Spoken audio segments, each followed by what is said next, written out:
ask her, is Abby, is she ready to go? We're ready to go. Okay.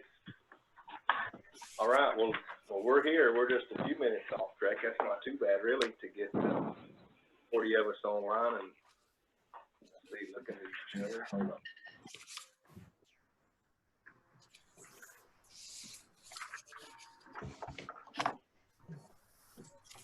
I will see how it goes. Okay. Well, we want to welcome everybody to this meeting, the budget meeting. We want to start out off with that. And we certainly want to appreciate Abby, the hard work she's put into this to get us going this far. Hopefully, we'll just have to, there's some bugs, we'll work it out. But I think we can take care of business this evening. Josh had mentioned I do need to kind of a little bit of discussion. Susie will eventually give minutes for our budget meeting. I'll get her to add this to those minutes. I think this is from the comptroller's office. We kind of need to make aware that this meeting is being documented in the minutes, and the electronic meeting is necessary to protect the public health, safety, and welfare in light of the COVID-19 pandemic. So that's basically why we're having this virtual meeting and through teleconference. It might get louder if it don't well. So just to we'll wipe it out before we get that. Follow procedure on that. So with that, I think Abby's got everybody. Commissioners that are on here, you have the ability to speak, I'm pretty sure. Is that right, Abby? Have to request. Have to request, and is that a raised hand? Yes. Is that what you do on that? So if everybody's clear with that, if there is a question that comes up and you'd like to speak, you will have to look for permission there, raise hand, and I guess we'll see how that goes from there. This is being recorded, so we will have of this meeting. So, and we've kind of got a list of we'll be doing the general fund starting off. Brad provided us a list of, as far as the packet we got of the offices that will be coming to us, and county commission starts first. I'll let Brad go ahead and we can begin. And I will say, and this is kind of new, kind of never before time, so this will be a learning experience for all of us. May be hard to work things out with revenues not coming in as expected, and we'll work this the best we can, and hopefully you can project some good. That, Brad, go ahead and start us off, sir. Can you hear me? Yes. Yeah. Hear you. Hey, we'll start off at the top, general fund, the county commission. That is on page 1, of course.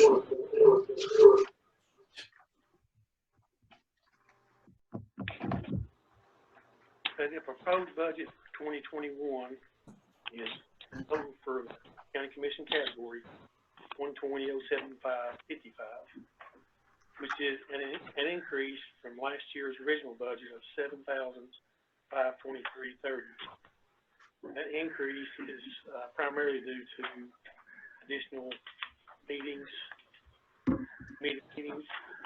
that'll pay for those meetings, and the benefit and the payroll taxes as well. If I have any questions about that category, I know some of the officials are on here to present their own budget. Those that aren't, I'll take care of those. You said this is the one you're talking about, the total county commission? Mm-hmm. Okay. Next is the Board of Equalization. Okay, can you hear me? Yeah. I can't hardly hear you all. I don't know what happened to the volume. This is Ronnie. Yeah, Ronnie, we can hear you just fine. I don't know. We're going to try to turn the. I did hear Brad there pretty good for just a minute, and then he faded away. We're going to pull that microphone a little closer to Brad, see if that helps.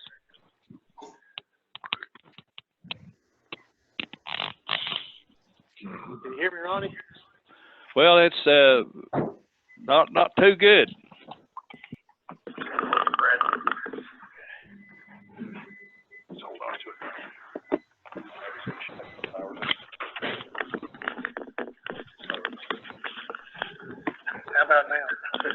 No, it's about the same. I may be on a bad phone. I don't know. I've got the speakerphone on too, and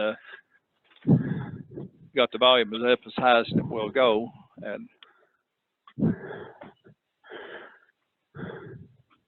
I can hear you fine. well, I tell you, I can. I do the best I can to hear, you know, what you have to say.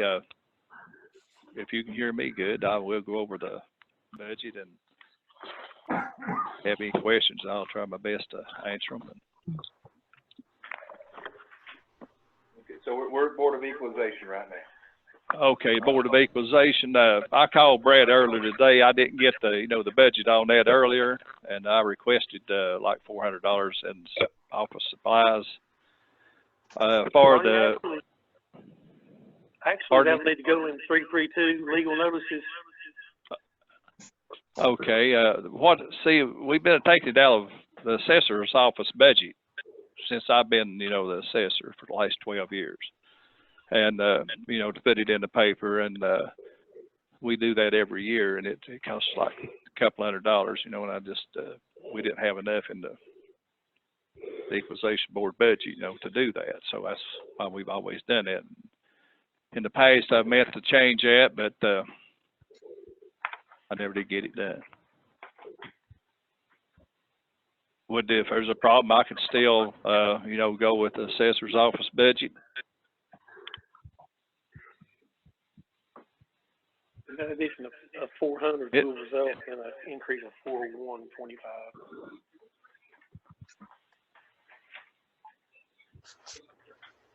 So Board of Equalization, they want an increase to 401.25? Yeah. And before we get too far on this, I know I guess the budget members of the committee, you do have a packet in front of you that has all these numbers, correct? Yes. And seeing it on the screen as well? Is that right? Yes.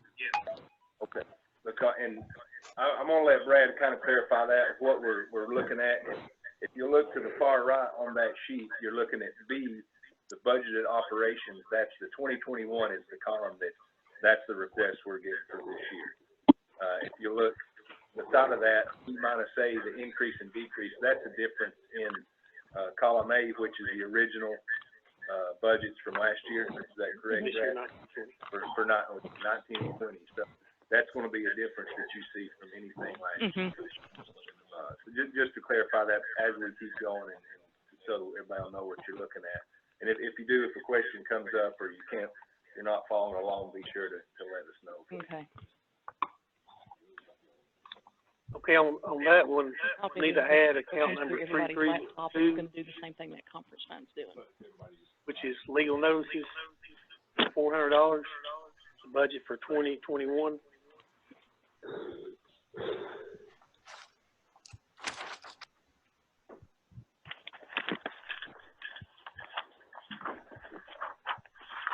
Next is the county mayor.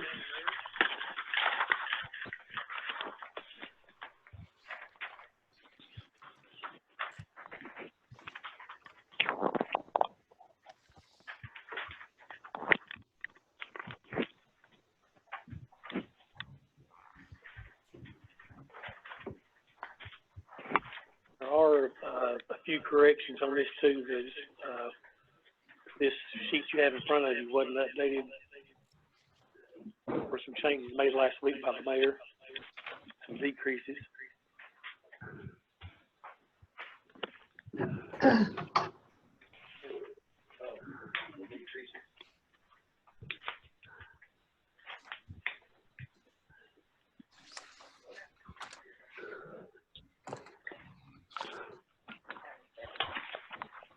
Okay, I guess first I'll go down to tell you the revised numbers. For account number 161, that amount should be $35,195.10. The next line down, part-time personnel, should be $2,000. Social Security account number 201 should be $921978. Pensions 204 should be $21,91789. Account number 212, Medicare, should be $2156.24. 302 advertising should be 0. 348 postal charges should be 200. Rentals 351 should be 950.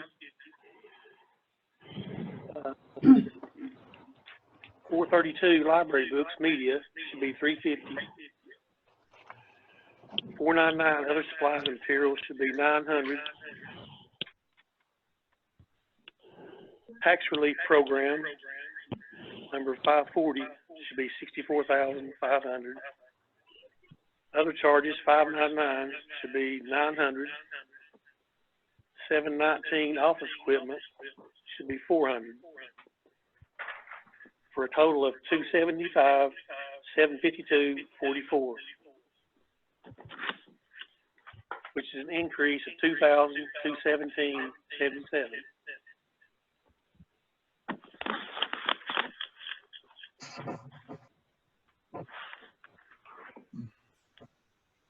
Anybody have any questions about any of those accounts? Brad, can you hear me? Yeah. This is Roger. The increase in the mayor's salary of $3,504.70, is that where it's mandated by the state? It is. Thank you. Brad, is that a 3% raise? I'm not sure what percentage it is. It's just on the scales put out by the state. The mayor has to be 5% higher than the highest paid other official, which is the sheriff.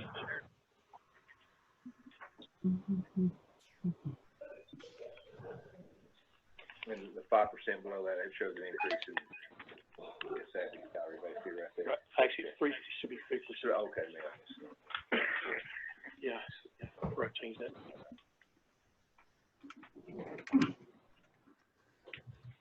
The bonus line also, that kind of stuck out to me earlier. What's that one? Just as we go forward.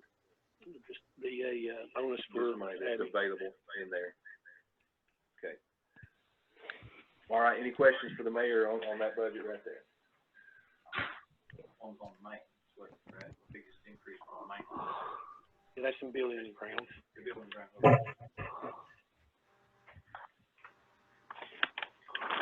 Okay, move on to county attorney.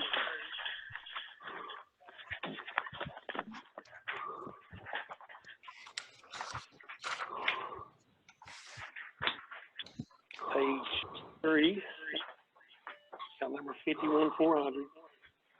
The proposed budget for 2021 is a total of 66,510.54, which when compared to the original budget for 1920 is an increase of 3,275, and that is in legal service fees.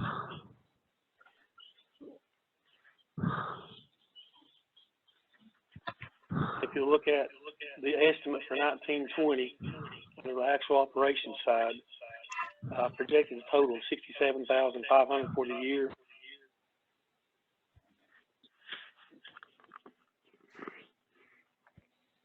Any questions on those?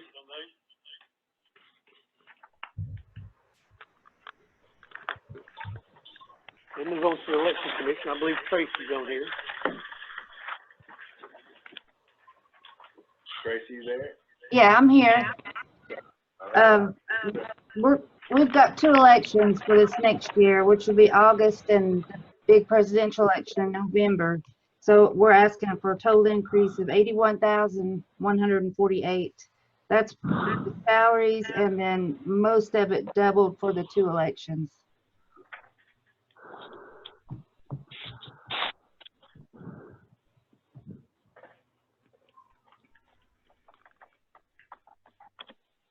As far as the, oh, sorry. no, you're okay, go ahead. I was gonna say the salary line items are 106 and 121. Mm-hmm. That includes, you got the 5% increase for your employees. The right? 5%, yes. Okay. The 189, the other salaries and wages, is the machine technicians, and we got 3 new machine technicians to help on election day since it's going to be such a busy election year. Okay.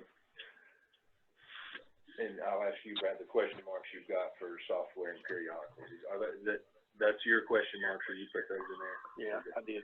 Just, I'm sorry, I can't hear ya. The increase in software, account number 471.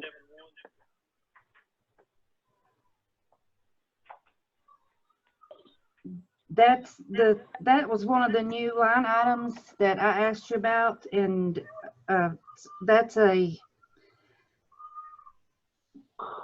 is an estimate on that because I don't have a clue what the software would be, how much it's gonna cost. I do know we're trying to look for a $25,000 grant from the state for extra computers and stuff if we need to help with that. And we will be getting back, for this March election, we'll be getting back $56,000 will come back in the general fund, but that will probably, since the state has their delays, it's gonna be, it may be at the end of this fiscal year or the beginning of the next fiscal year. Because we do get paid back for the presidential primary. Okay.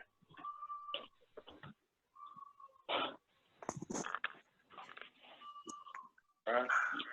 Questions for Tracy on the election committee? Okay, thank you.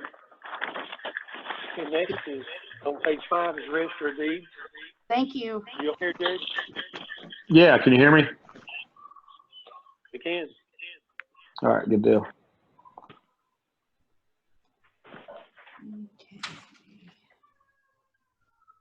Okay, you'll see a total. Do you want to take this? You want me to, Jared? No, go ahead, because we went over it Friday, so go ahead. All right. Proposed for 2021 is 274,908.85, an increase of 10,670.62, and that's primarily due to increase in medical insurance. But if you'll compare the proposed for 2021 with the estimated actual for 1920, there's a $2,500 increase between those two.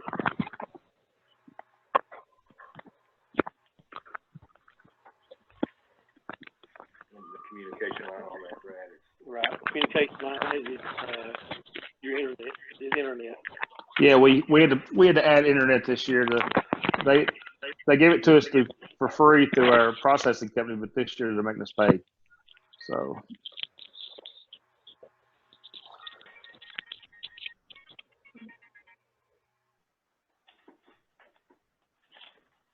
okay. Any questions? That's no salary increase. Pardon? What's that? That's no salary increase. Yes, I took that off the table because I figured that was not probably going to happen this year. So I just took the salary increase off on our budget items. So. Thank you. Yes, ma'am.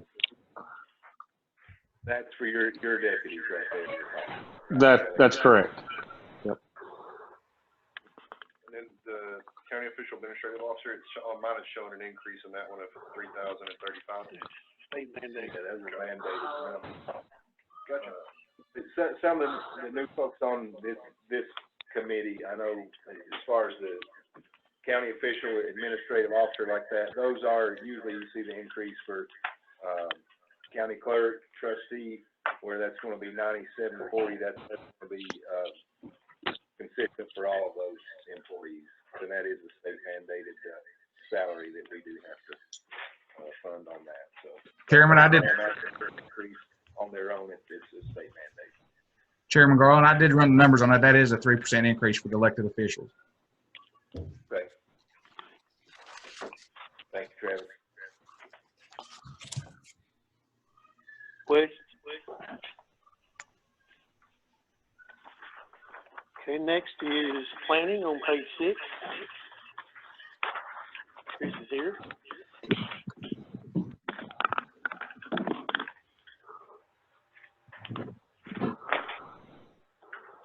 The budget was approved 2 months ago by the Carter County Planning Commission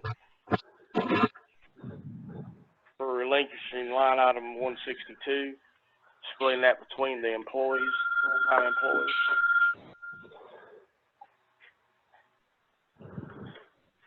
Which, if you look at Brad's increases, that's how it breaks down as far as percentage-wise. We're also adding an additional mapper that we requested last year. And then we have a employee incentive raises for those individuals that become certified that was approved by the Carter County Planning Commission. That's $17,000. That's placed in the budget, which are stipulations which they must meet.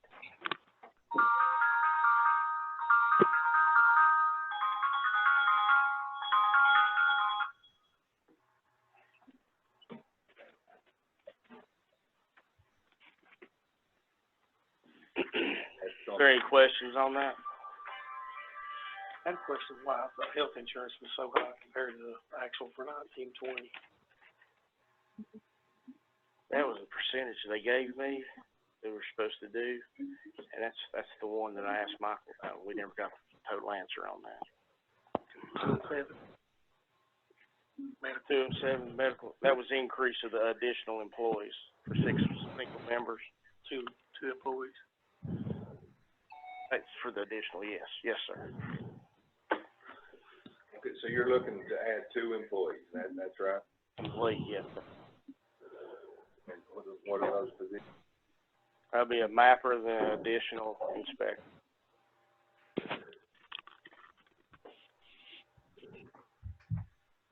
If you also notice, the $56,000 or used to be $33,600. It's no longer in question, and actually on line item 358.47, that 500 will go away also. We went totally electronic or check, direct withdrawal from the checking account or credit card or debit card. But it still has to come out of the budget. No, it won't be coming out of the budget anymore. It goes straight to the state. We contract with the state now.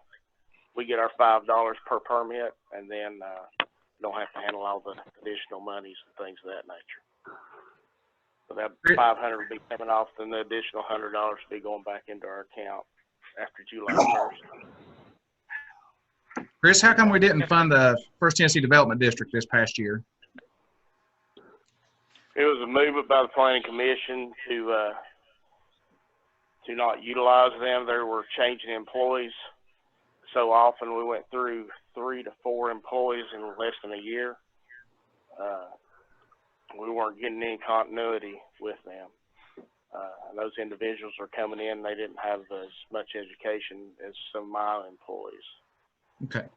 Seems to be now that they've got a actual planner, UT grad. So that's why we're going back and seeing if we can't do that. If we can't, it's just one of those things we need to do. And Chris, which line item was it you had the $17,000 in certification money in? Was that under other salaries and wages? Yes, sir. 189. I'm trying to look at it here. Yeah, 189. Okay. Thank you. Yes, sir. I do have a question about account number 358-47.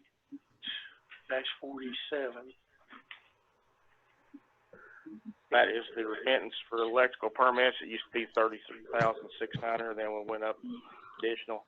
Those won't be. That goes directly to the state now. Either debit, credit, or direct withdrawal from the. That's what you were telling me a while ago. Yes, sir. What you talking about? Yeah. Sorry. No, sir. So the fee side of it would be going down too. The revenue side of it. The revenue side will be going to them, and then we get a fee back, $5 per permit. Yes, sir. So the revenue will be the same amount, less. Right. There won't be any revenue transferred through us. It'll all be remitted back to us, $5 per permit. Chris, what about the dues and membership, the 5,000 increase? It's dues and memberships that I used to maintain, and I'm spreading them out now with my employees. The International Code Council, I'm still a member. American Planners Association, I'm still a member under my own, but I have individuals now that will be requesting to be placed on that.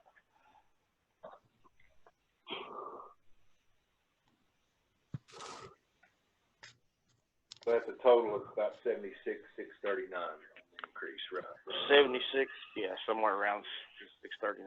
I know a lot of these have been sent back to, officials' offices to look at them again, kind of in the process that we're in, things that are going on.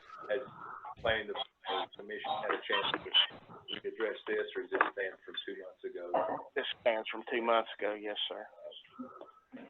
It's a pretty big increase in, adding new employees, not saying you don't need them, exactly where we stand, but as far as finding that, and just adding new people kind of at certain times, is that something you guys may want to look back on or reconsider, or would you guys pretty set on what's been turned in so far?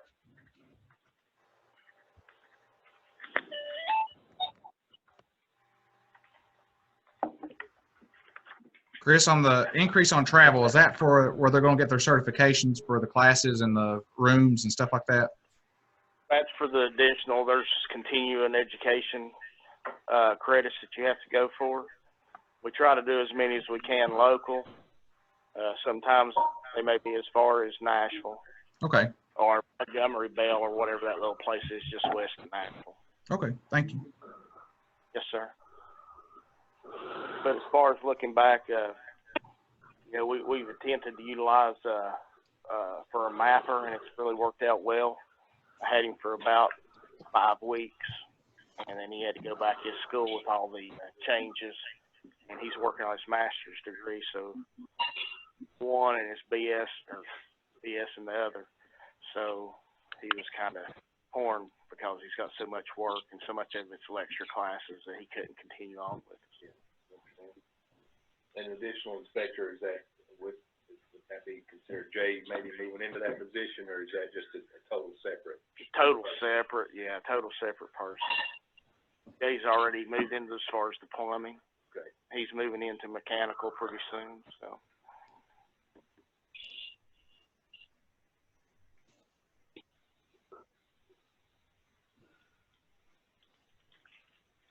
Yeah, I guess, did y'all have a meeting this month, or it got canceled, or? No, sir, it was canceled too. No meeting this month at all. Okay, any questions for Mr. Schuler? He's in our presence right here, if anybody's got anything to say, or what's that increase? What was it, 76? 76, 639, 39.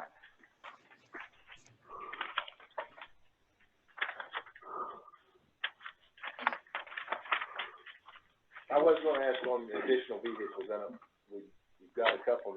What do you have over there in your fleet right now? I'm just curious. Well, we're getting ready to put a Jeep Grand Cherokee on Gov Deals, another Jeep Cherokee on Gov Deals. We have the blue Cherokee, which is a 2000 model.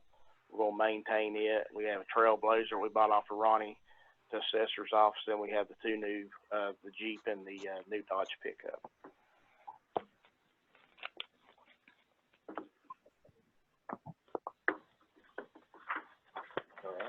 Move on to county buildings, page 8, 51,800.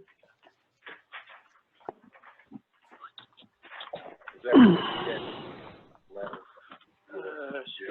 Yes. Should have an updated some numbers on that. Oh, what is it? So this one's revised too.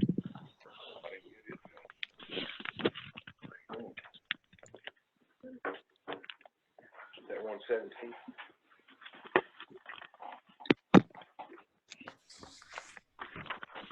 Well, this is what I have. That's what we're looking at. Yeah, that's not it. Okay. All right. Okay. Page 8, 51,800 county buildings. Have 3 pages, 8, 9, and 10. As you can see there are several decreases. Number 1 in communication. Those costs were transferred over to the sheriff's department budget for it as well.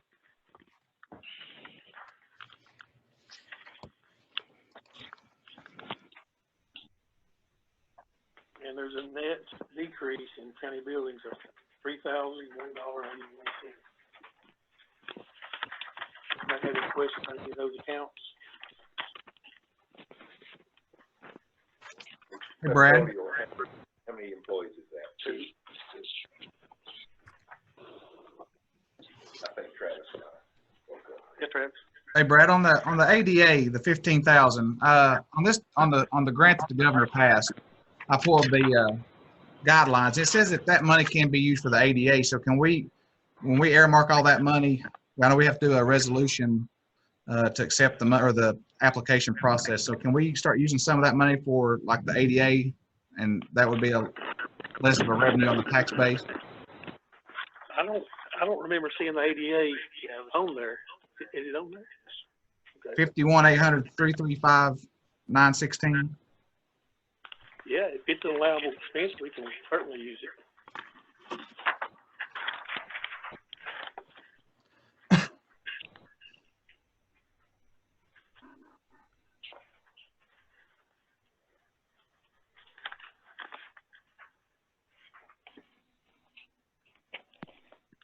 And also something else on that, if you go on the finance administration's website, it tells you about the different things.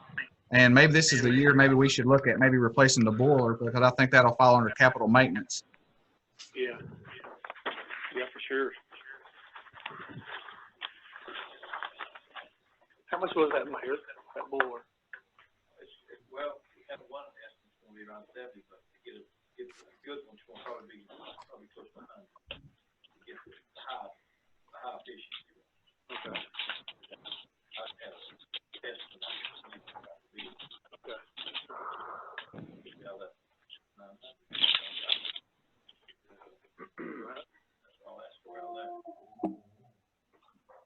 Did everybody hear the mayor? No. Okay. He said the energy efficiency board of replacement will be around 100,000. How long would it take us to recoup all that $100,000? It's 70 for, I think it's just kind of, 70 is just what we got, like what we got. just, yeah, you go back, nothing, no improvements or anything like that. And he said that, I guess it's 900,000 that we have the potential to get, or we're getting 100%. Right. I think it's around 936,000, Ross. 936. Let's see here. I printed it off. Talking about a compliance as well, right? It's 936,990.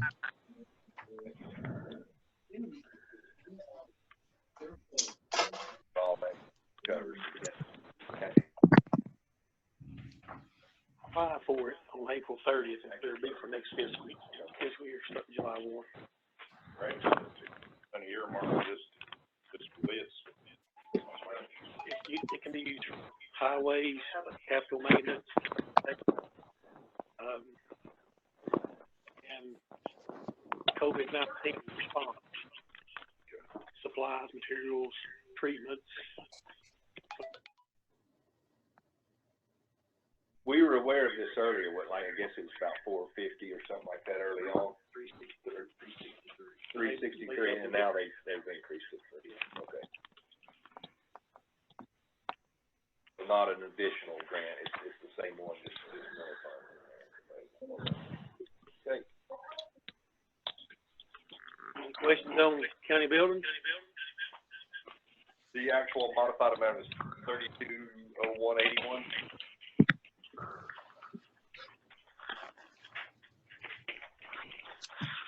For the drop, I should say, the total county drop is $32,0181. I got 3,00181.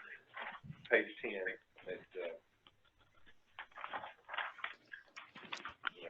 I've got one here that says revised, and it's got a different number on it.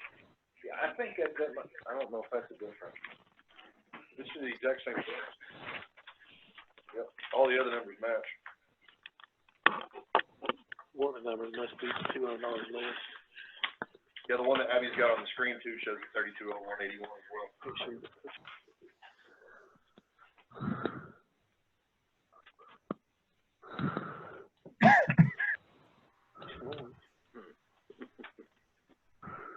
They still awake out there? Okay, I see it. It is 501 for insurance. 501 boiler insurance. No, it's not. It's the next one up. So other supplies and materials. It's 870,000.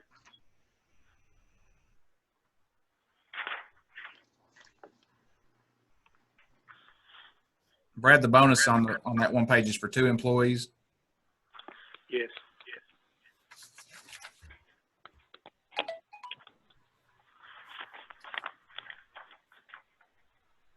Just making my eyes cross. Okay, we'll move on to Workforce Development Center, 51810, starts on page 10. And that is Abby moving that to the screen right there. Yeah.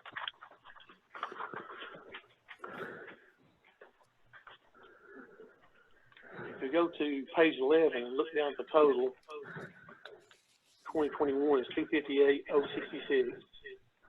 That is offset with lease revenue of the same amount. We don't have much historical data to go on as far as budgeting for the Workforce Development Center. So some of these are just a semi-educated guess. If you look down at account number 799, other capital outlay, that is just the difference between all these other line items and the total lease revenue.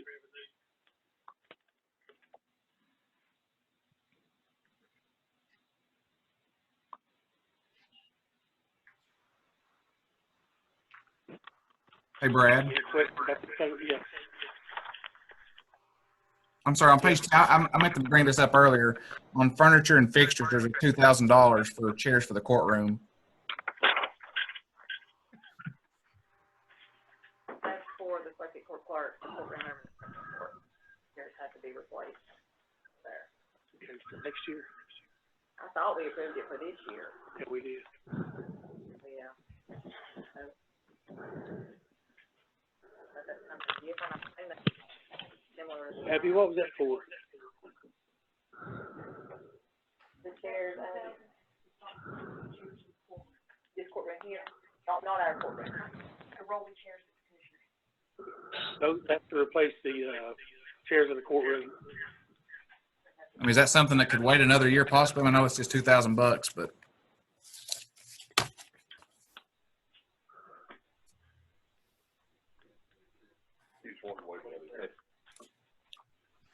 If it can wait another year, I think, and I know it's not a huge amount, but I mean, I guess we need to be doing the best we can to save every penny we can under kind of unknown circumstances again. I don't think that's just for you guys, that's probably for everybody. I think we'll speak to all offices, departments, however you want to look at it. But I mean, it's something we can consider. I mean, this is a good chance for us, everybody getting a good look at this first. We can throw a few questions out there, let us, as the budget committee, kind of take a better look at it, and we can always come up with questions. Have you come back or whatever we need to do to try to readdress whatever.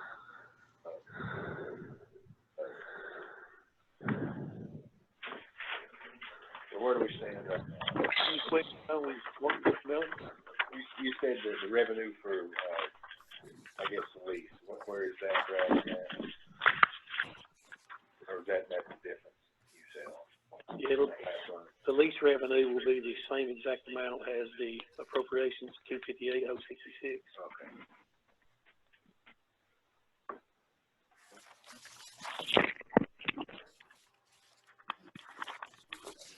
On 167, where it shows maintenance personnel, we've got an estimate of 44,000 in proposed for the following year is like nearly double. Right, they came on in, I think it was November. So this would be for the full year rather than years from November. Right. Okay. It does include a 5% raise, those two positions. Two positions.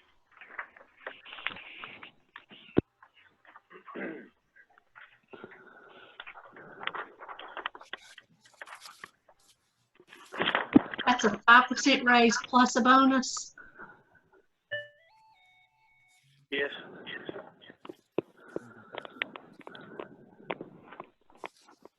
That's what's requested. And I think that bonus line is just there, we put money in there that it is available, that, it doesn't necessarily mean that it's going out for a bonus, but I'm sure if it's there, it eventually will, so. Yeah.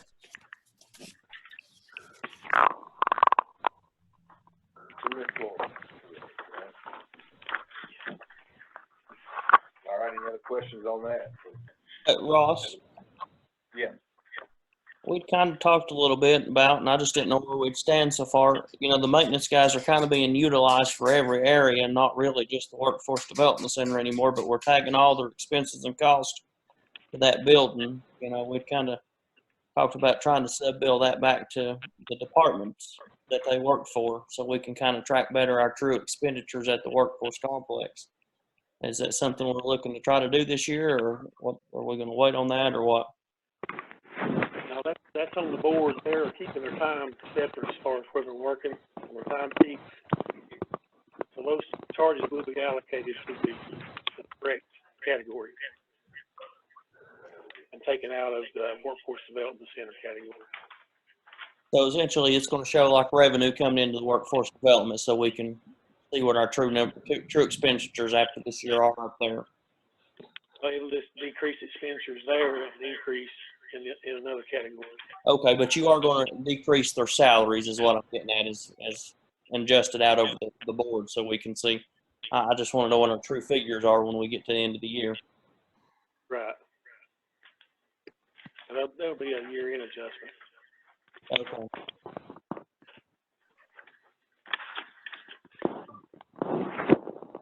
Anything else? All right. Let's go to page 13, Finance Department.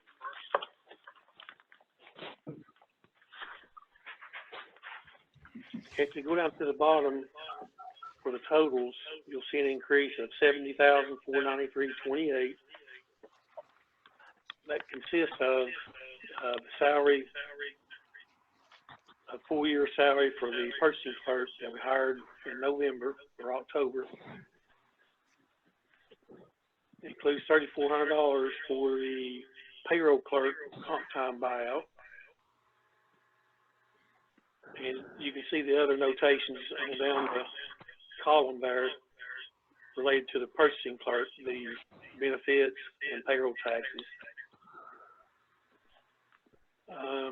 We have to have a full OPEB actuarial study this year. It's going to be an increase of $4,900. And we've added 2 packages on Skyward, although we may be taking one of them off True Time, and that's around $4,400. So the increase there will probably be around $4,000 instead of $83.64. You'll see an increase in rentals, account number 351, and that is for our postage machine, $2,480 per year. Just got that in 1920.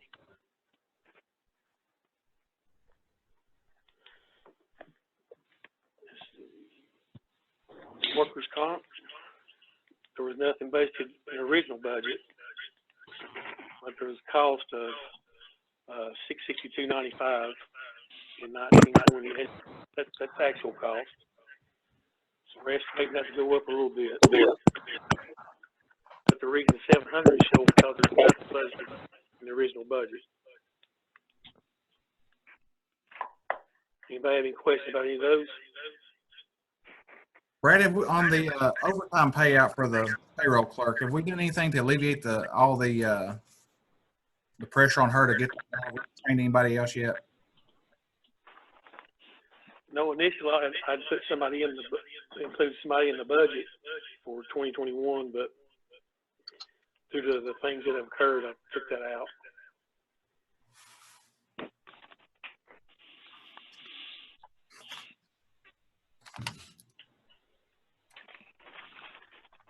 Any other questions? Brad? Yep. and look at this, really, most of your increase is coming from the personnel that was added to you last year. Is that correct? That's right. Okay, thank you. Right. On the, Skyward bills and stuff like that, is that just an increase that they're charging us? We got picked up, we're gonna pick up True Time and Employee Access, which True Time, as it turns out, it's not gonna work for the Sheriff's Department, so that's the biggest part of the county. We're probably not gonna go in that direction with the county. But the Employee Access will be good for the employees. They can go in there and access all their pay records, print out their check stub, print out their W-2, things like that. Okay, cool. And change their benefits. Hey, Isaiah, are you there? Yeah, I'm here. Okay, I just, you've been quiet. I wasn't sure if you was there or not. Just making sure.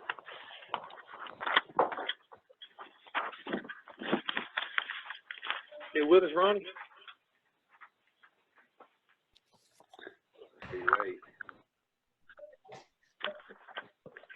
You getting the refrigerator ring, or what are you doing here?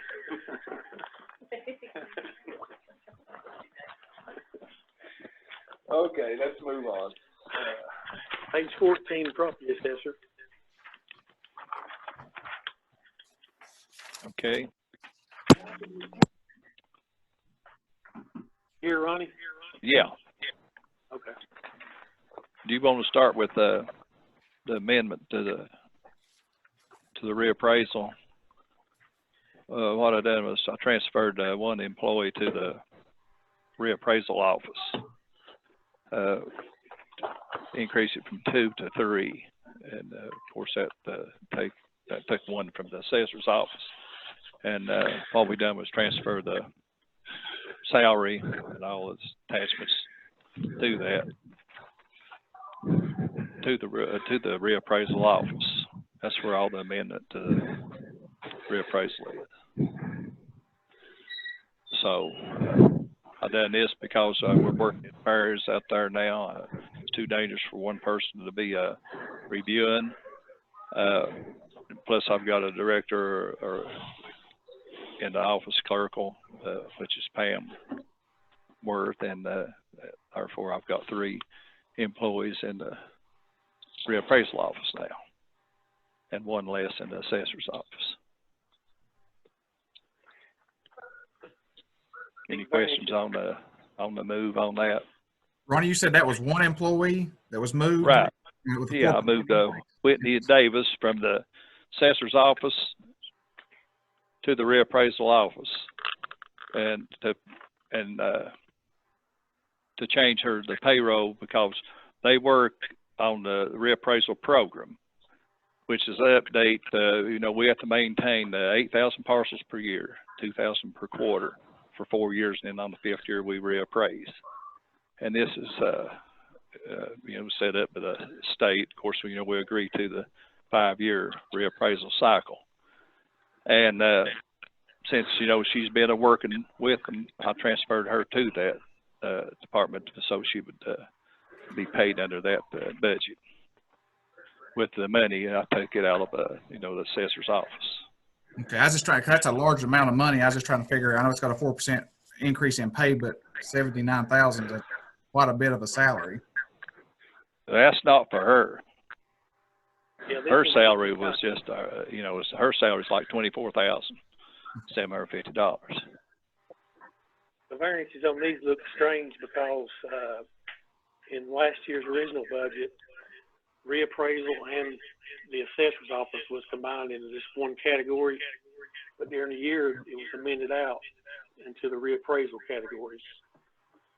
We had to split it out because to be able to charge the city, the formula that they used to charge the city per parcel had to be split back out to the reappraisal office. Why is there a discrepancy between the lowering on this side and then the increase on this in the reappraisal office? Like it drops 119 from your office and goes up 25,000 on in the reappraisal side.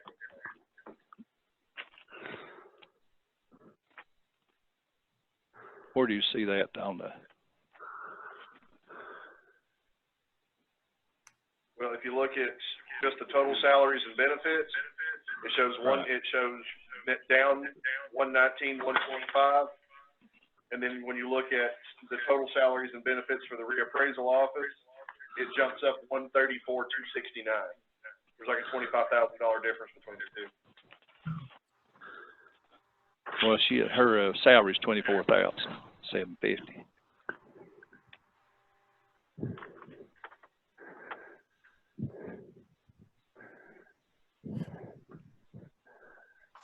I got it. Okay.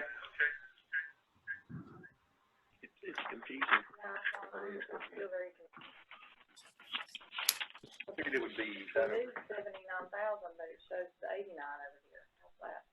That's the deputy that's already there. Okay, so that's including the deputy that's already there. Yeah, if you'll notice, Two already over there. the amended was 64,750, and then the proposed is 89, so that's the I got it. $24,000 Yeah, change. I see it now. It's a little confusing. The 24,750 was added to the 64. Yeah, I think we're following along on that one now.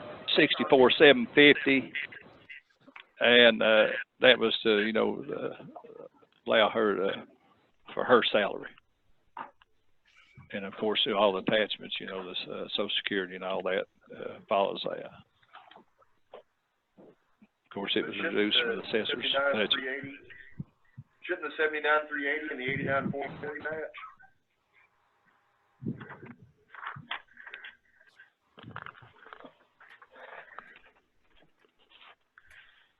That's sitting there for you and all the additionals for the insurances and all that.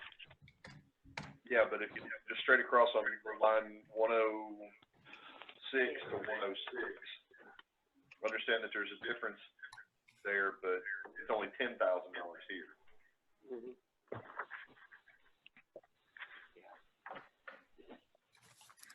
4% increase in there. Oh. All of it though. Is that making up the 200?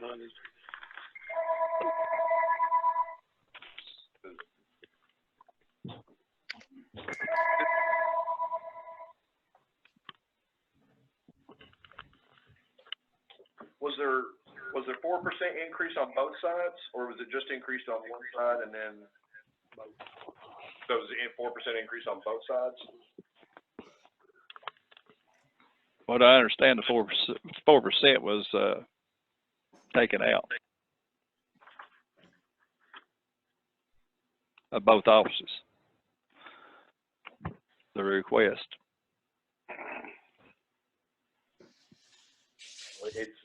It's in what we have right, now with what we've got in this packet, as far as the numbers go. And something that you want to remove that 4% increase for salaries. Well, that's according to Brad. I talked to him the other day. He said that was going to be removed, and then he gave me the updated budget. We'll take a second look at that. We might take another day or two to really for us to. We'll let Brad walk us through this one again. Well, what it was, where we we're going to combine both offices, and then we had to separate them back out in order, to be able to charge the city by using the formula that they've used, I guess, for 30, 40 years. We had to use it off the reappraisal office budget. And they've been getting a bargain for a long time, $1.27 what they paid for maintenance on their parcels last year. And it cost us almost $17 per parcel. So they've been getting a bargain, for a long time. And all they do is send the notices out. We do all their work for them as far as reappraising, as far as maintenance, and as far as the new construction, commercial, and all, personal property, everything. So they're getting quite a bargain. Hey, Ronnie, I didn't remove those raises yet, You didn't remove them? so these figures still reflect that 4%. Okay. Well, that's probably what's, where that's, coming from then. Hey, Brad, I have a question. In the other budget, it looks like we've included the bonuses for the other employees. In this budget, it doesn't look like there's any proposed bonuses at all. In the, talking about the assessors? Yes. Yeah. The bonus line items in. Right, there's no bonuses in there, in the 2021 budget. It looks like there's been, what, $3,125 added to that, which I didn't request that. I don't know how that came about. Well, that would be for the assessor and in the reappraisal budget that's shown on the screen. I mean, I know that it looks like that's been added into the majority of budgets we've seen thus far. It just seems like that if we were looking at kind of doing something across the board, it would need to be in those budgets to kind of plan for as well. Right, yeah, there was. Well, I've never seen that line in the budget until this year. Yeah, Ronnie, that's one of the new lines I think that Brad's added. The budget committee asked Brad months ago to, while we were doing the budget this year, to look at front loading the bonuses, the $250 per full-time employee bonus into the budget so that we could properly plan for it if that appears to be something that we want to do. And I was just commenting that it doesn't show up in either your reappraisal nor your property assessor's budget. And in order to kind of make sure we don't, underestimate or anything, I just wanted to make a notation that probably needs to be added in there so that we can kind of look at apples and apples and oranges here. Okay. Right. Yeah, there are several categories that don't include bonus. I think what we really need to do is we really need to get, I know it sounds awful to say because I'm an employee guy, but to remove all raises and bonuses to see where we're at before we start looking at giving raises. Yeah, well, I always request, the 4% every year, just like most of the other office holders. And, of course, I've done the same thing this year. And, always every year since I've been assessor, I've requested at least 3 to 4% raise increase. But that's just something that's automatic. It's hard to face these people if you don't ask for a little something for them. Yeah, and I agree. This is just an odd year for all of us to have to tackle this year. Oh yeah, I understand that. And they did get a raise in December. Right. No, that would be the bonus in December. That was the bonus they got. They got the raise last year, didn't they? Well, last year. And the bonus came in December, I guess it was. Okay.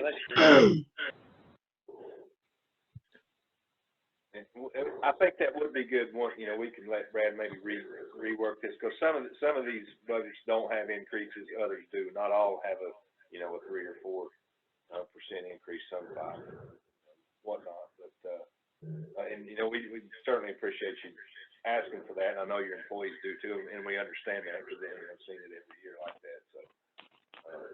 So, what is right? And with reappraisal year coming, in 2021, we have to maintain our normal workload. Plus, we have to double up with a reappraisal, which is very tough. And we've got a whole lot of work to do within like a 6 months period of time. And it's going to be tougher this year than ever because we're not even able to get into the field right now.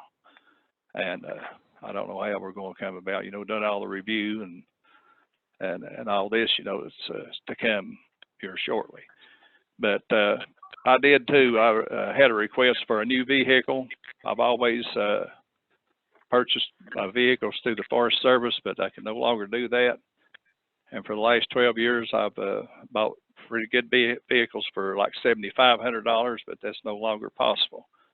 And I've got two 10-year-old vehicles and one 15-year-old, 140,000 mile, and I'm spending like $700 to $800 at a time, you know, when we have to have them repaired. So that's why I requested a new vehicle, which was $27,500, and that was removed too. I guess Brad told you about that. I forgot about that, Ronnie, but yeah, he did have a vehicle in his original budget. He did cut that out. You know, we've got 700 miles in this county to cover, plus 34,000 parcels, and a lot of rough terrain, over half of it mountainous. But the road is almost impassable on some of the private property. So, you know, it's tough. You got to have a pretty good vehicle, but I'm down now to, you know, I've got one that's, like I said, it's 140,000 miles. The other two, they're 10-year-old, got 80 plus on them. And you have to have four-wheel drive vehicles too. You cannot use a car in Carter County to do this job. But, you know, I'll go with what I've got for this year.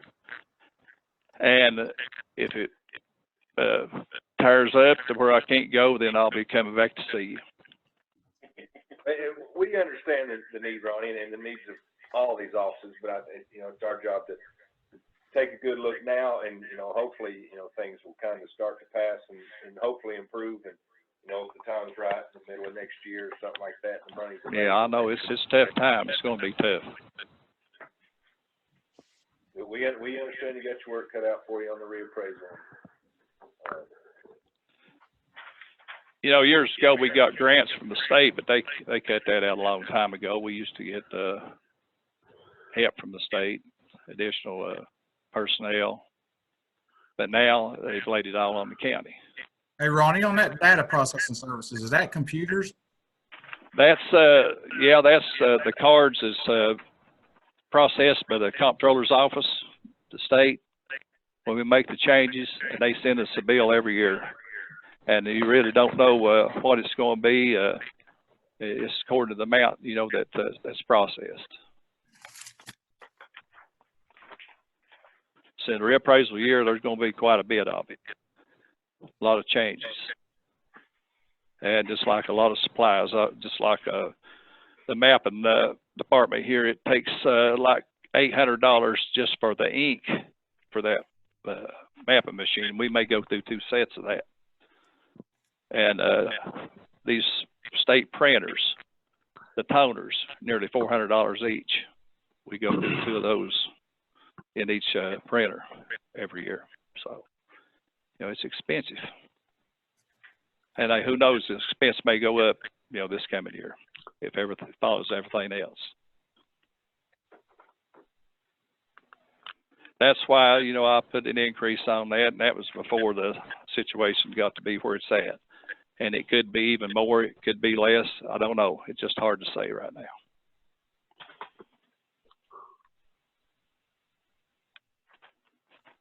All right. Anybody else got anything for Mr. Taylor? No, Ronnie, thank you. We'll move on. Thank you, Ronnie. Thank you all. Okay,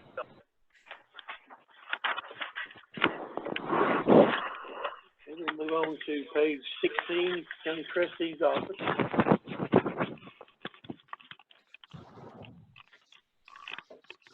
You on here, Randall? Yeah. Can you hear me? Yep. Hello. Hey, we're here. We can hear you. Okay. Okay. I can barely hear you, but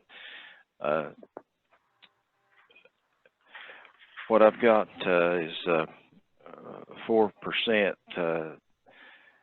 increase for my salaries. And then down on the line item 332 on legal notices, I've upped that $150. And then down on travel, I've upped that $400. So that's pretty much my increase on the budget. Any questions?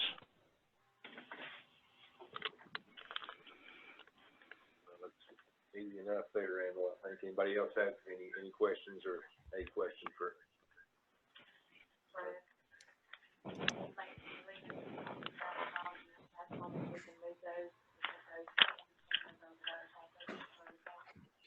So Randall, am I understanding correctly, you added another employee the 1st of January? Is that why it's $20,000 and some increase? No, we did not add another employee. No, we didn't. You can, address that with Brad if you'd like to there. Oh, okay. I didn't understand that. It said added one employee. She picked up the insurance in January. Oh, okay. Okay. All right. It just said added one employee, and yeah, if I'd looked back at the line item, I'd have saw. Thank you. That's thank you.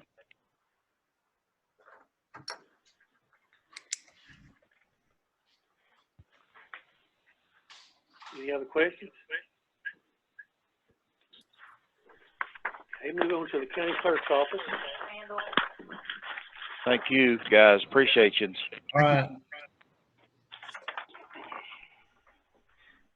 If we go to the totals line for the county clerk, on page 17, you'll see an increase of $6,779.27. And half of that is mandatory increase for the official, and a increase of just over $2,000 in part-time help. $2,000 in postal? Yep. Had a decrease in the maintenance agreements that take advantage of for early payment.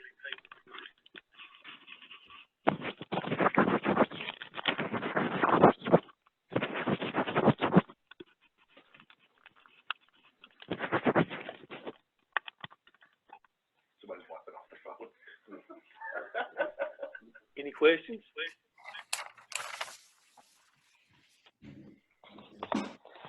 Part-time personnel, an increase in salary, or is it just an increase in the amount of they're having to work?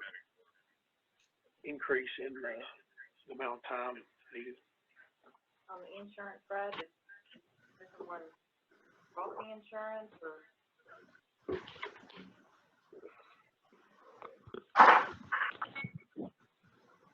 You got a decrease 71.52 on that. Yeah, if you look over to the estimated actual for 1920, it's 54,744. It's more realistic. Closer to that one. Okay.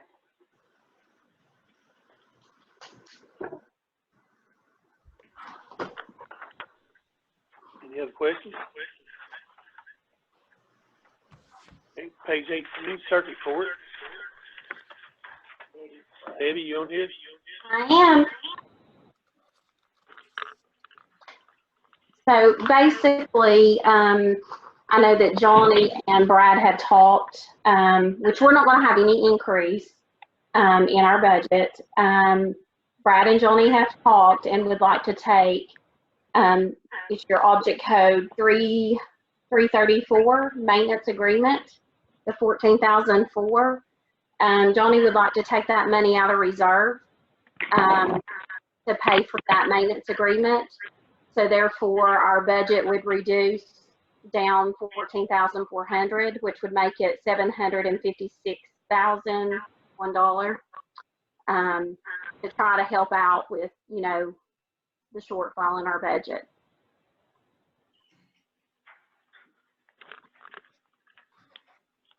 Yeah, actually, it wouldn't decrease your appropriations, but it would decrease what's coming out of unassigned fund balance. Okay. But we really appreciate y'all doing that. Okay, so you're saying basically our budget would still be the 770? Mm-hmm. Okay. And then it would just increase your fund balance? Right. Okay.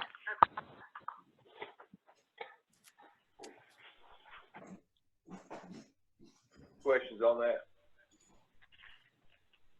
It's too bad we're not dealing with every one of them like that. Here, have So we appreciate that, and I'm just joking when I say that. We do appreciate you working that out. Well, we appreciate you all too. That does bring up another point. A lot of the fee offices do have reserves that they collect from restricted revenue, has to be used for a specific purpose, and most of it is data processing services. And I'd just like to ask if any other of the fee officials would like to use some of their reserves to fund their operations this year. Go through the budgets today, I did total the maintenance agreements up, and it's close to $100,000. That could be put back into the general fund if they would use the reserve. Right. What they can do, still have a healthy. I mean, pretty healthy reserve fund. For continuous use. Yeah, I think that would go. Because there's still more going into it, collecting off court fees and license plates and tags and all that. They just build up over the years. Build up so much over time, and they're not being used. Well, I think this would be a great time for everybody to kind of to consider that, and maybe certainly not deplete it, but in any way possible to use those funds that are available. So we're not having to look at certainly any kind of tax increase or anything like that. All right, we'll move on after. General Sessions Court Judge.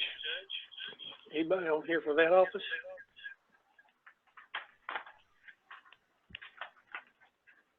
Okay, if you look on page 19, see total appropriations for 2021 of $267, $187.28.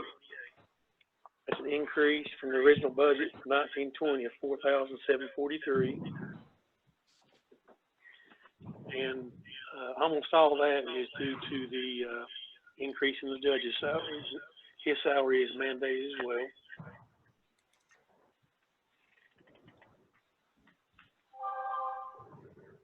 Any questions about that one?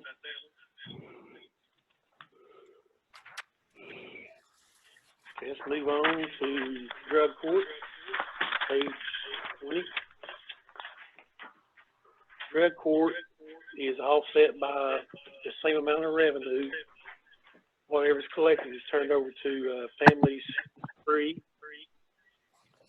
Each year, as you can see, there's usually around $10,000, $12,000 turned over. But the same exact amount, $8,300 is budgeted in revenue. So it's zero effect. Any questions? No question. Page 21, Chancery Court. Drew? Yeah, can you hear me? Yeah. Yeah, we can hear you. Okay. Well, I guess I'll start off. We're asking for 384, 677, 73 total. Is a close to $6,500 increase from last year. We did ask for a $6,800 increase in clerical personnel. It's a 5% raise. We understand the environment right now as well, but we still wanted to put that in there just to try to take care of employees if possible. Some of the other expenses, that's of course the main one up there. We are losing a retiree, so I think that's decreasing the medical insurance 207-034 and the dental insurance 208 by about $8,000. So that would offset the raise we were hoping to give our employees. Under the non-payroll, a lot of those items are due to certain requirements such as continuing legal education or public administrator classes, stuff like that. That's, I guess, where technically most of our stuff has come up. It's a total increase of $5139.96. But if y'all have any questions, I'll be glad to go over that in more detail or go over whichever items you'd like me to.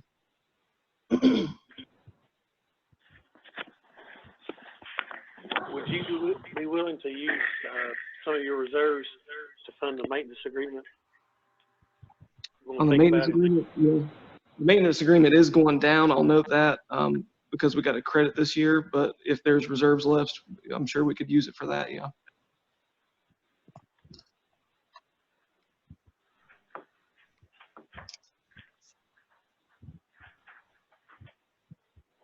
Okay, thanks. Any questions on that? Okay, let's go to page 22. Other administration of justice. Debbie, that's you.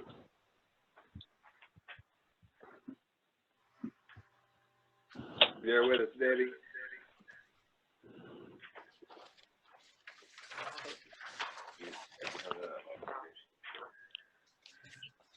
There's no change on it, is there, Brad? I don't think it's- No. And we just keep that in reserve because we've always anticipated we've got another death penalty possibly in January, so. And I think that y'all cut your reserve last year in half too. 25,000, we did say. Any questions on that category? Okay, turn to page 23. This is the Sheriff's Department. I think they're eagerly awaiting.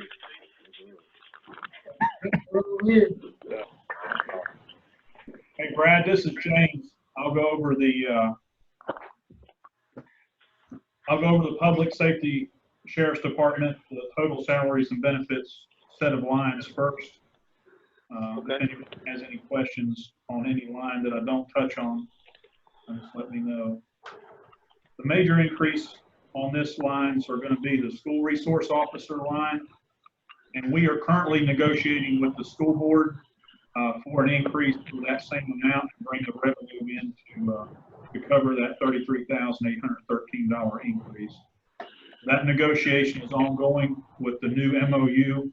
That's not set in stone yet. If that negotiation should fail, we will work with Brad to recommend a potential pull from the drug and alcohol education line to pay for one of the DARE officers, which may help erase some of that increase. The next line I'd like to talk about will be the insurance on retirees. And we've had 2 additional retirees this year, and that would be Mike Fraley and Penny Garland. And I would suspect that that increase is for those 2 additional individuals. And of course, the largest increase is going to be the health savings account increase, which was not on the previous year's budget, which will be $89,569 for a total increase of $75,926. But a majority of that's going to be in that HSA line and the SRO line. Everything else is kind of an adjustment or a washout.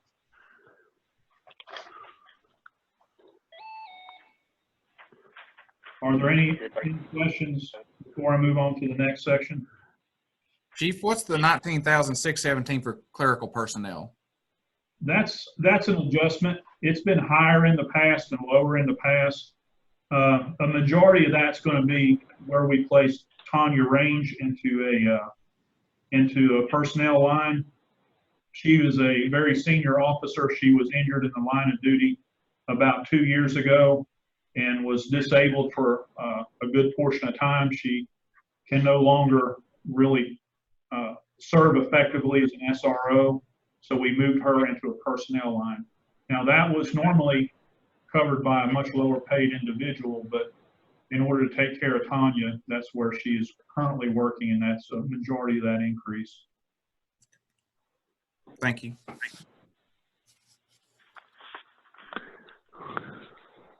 The next section will be I guess everything else on the Sheriff's Department side. One line we'd like to talk about will be line 307, which is the communications line. That's showing a $45,540 increase. $24,600 of that is the Spectrum and Charters bills, which were previously on the building and grounds budget.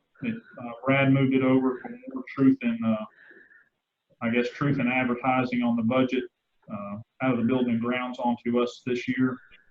The remainder of that increase is cell phones going to SROs and a few cell phones going to the deputy jailers.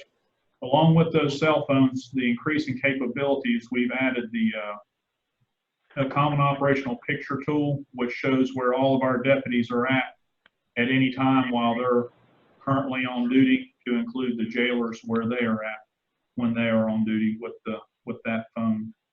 But that's the reason we have such a large increase there is 24,600 of that was the Spectrum and Charter bill. The rest of that is an increase in capability.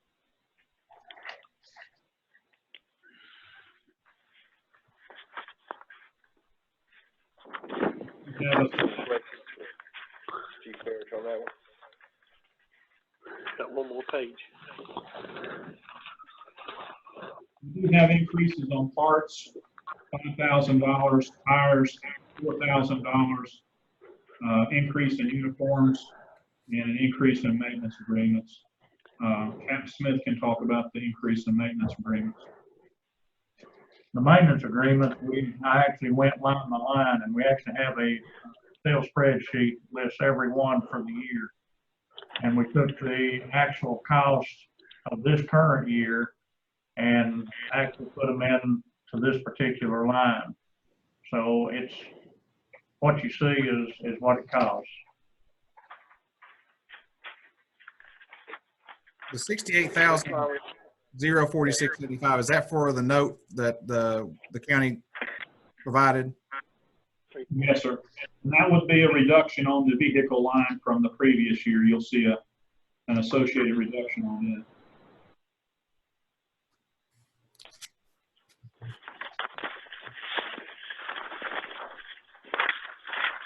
Line item 330, operating lease payments. Is that where we're leasing vehicles?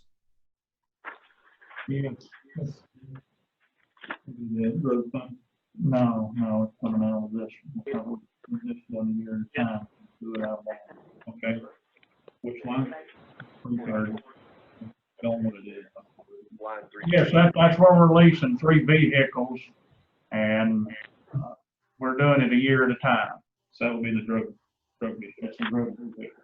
That 2 years. Thank you. So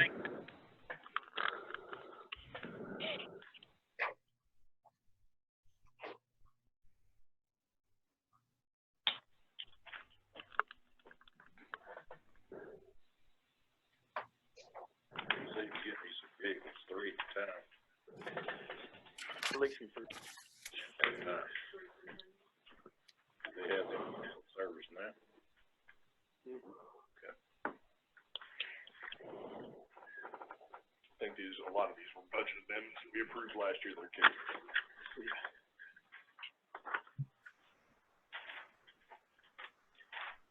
Any questions on the sheriff's department? Brad? Mm-hmm. Yeah. And I'm just glancing through here, not seeing it, but was we going to transfer the money this year from the sheriff's to the animal shelter for the where they're going to lose their control officer, or is that going to be amended later on? Well, it was discovered today that there's never any money put in the sheriff's budget for that extra cost. It was approved back in 2017, but I couldn't find where any money was ever put in the budget for it. It was paid out of the overtime line item in the sheriff's in the jail. Well, if Sheriff Lunch has been doing it for free, why break a good thing? Thanks, Dexter. That's not possible. I'll break up a good thing. I'll just wait me a bit. Billy said he was going to second that. So where's the money sitting at for that, Brad, or is it? Hadn't been appropriated. I think it's in that budget in there. Never appropriated. Pardon? It was approved but never appropriated. Yeah, I guess we're all just discovering that now. I don't know where it's at. Where you think it might be in the, I don't know. Okay, any other questions for the sheriff's department and their representatives they got with us? All right, gentlemen, thanks for the job you're doing. Stay safe out there. Let's move on to the jail. Thank you. Page 26. Jail, I'll go over it basically in the same order, over the total salaries and benefits. You'll see a bottom line total increase of $16,194. Of course, the biggest increase on that set of lines is the health savings account, increase of $62,214. So there's really no increase, and with Brad's good work, there's probably a substantial decrease across the board in there, which allowed it only to be a $16,000 total increase. Let me interrupt here for a minute, James.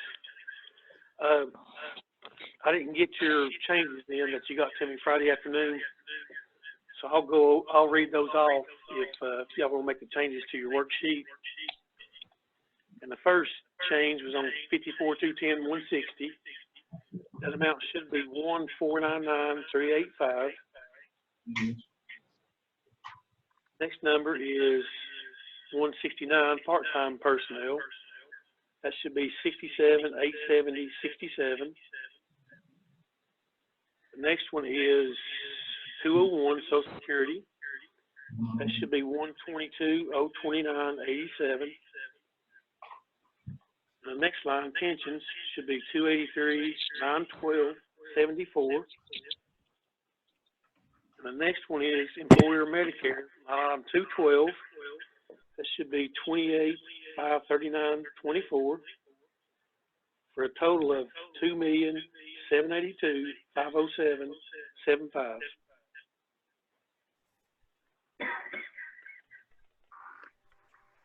And that's a total increase of $16,194.78 from the previous fiscal year.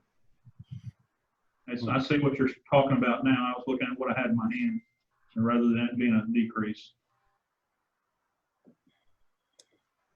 Did we move some guards to cafeteria personnel, or what happened there? That's exactly what happened. We were primarily relying on part-time personnel to cover one of the cafeteria personnel slots. So we went from 3 full-time cafeteria personnel to 4 and put 1 on each shift, essentially. That was a lot easier than trying to keep up with the part-time folks. Okay, thank you.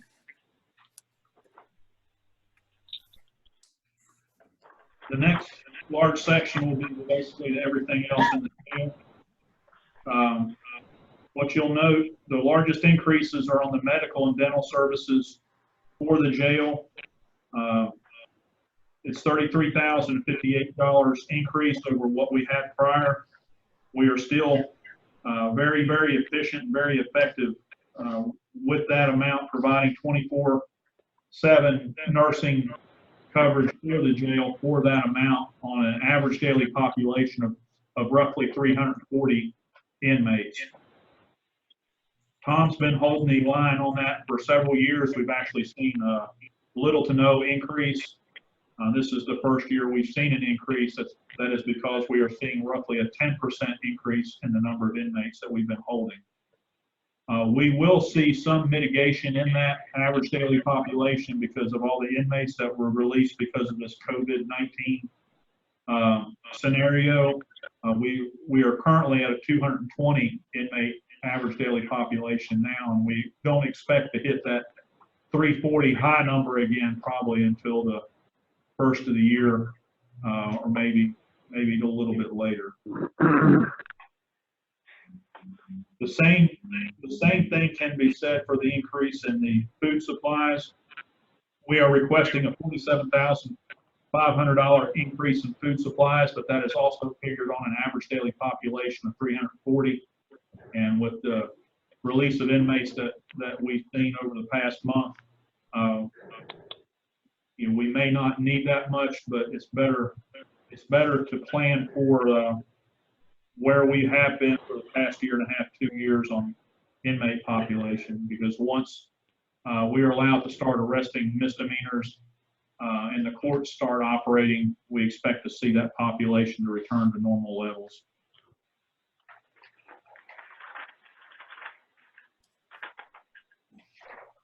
Chief, what's the $5,300 increase in other charges? What exactly is other charges? What line is that? 599.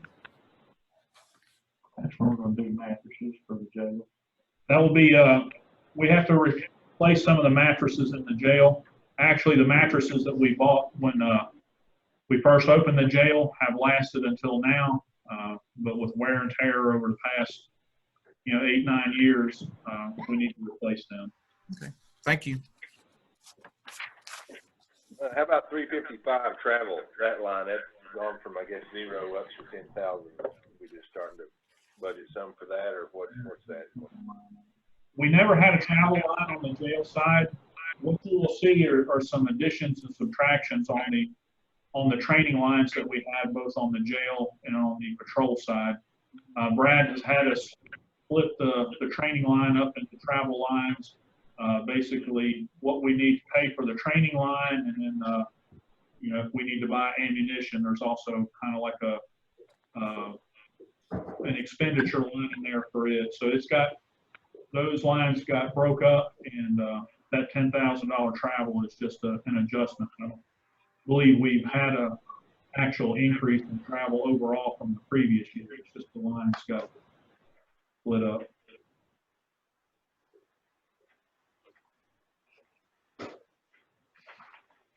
Anything else on the jail? Okay, I'll do that. Got it. Let's see, y'all want to do the litter grant?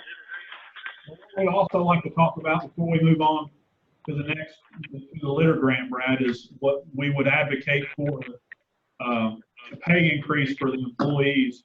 We are advocating, not in our budget, but we are advocating for the same amount as the elected officials, which is 3%. We did not put it into the budget because, previous years that's been negotiated, after the majority of the budget has been set in stone, but we are asking for an overall increase of 3% increase for the employees.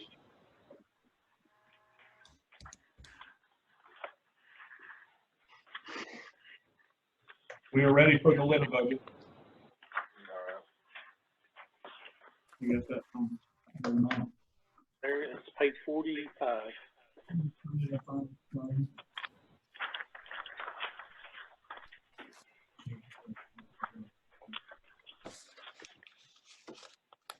Captain Smith will answer any questions on the litter budget. This is another program that's fully funded with a grant from the state. So there's $50,800 budgeted in the state grant revenue.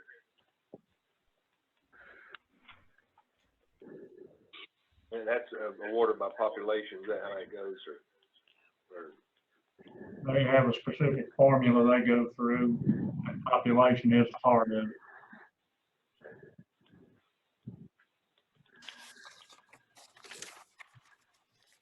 Any questions on litter grant, or that, those items there?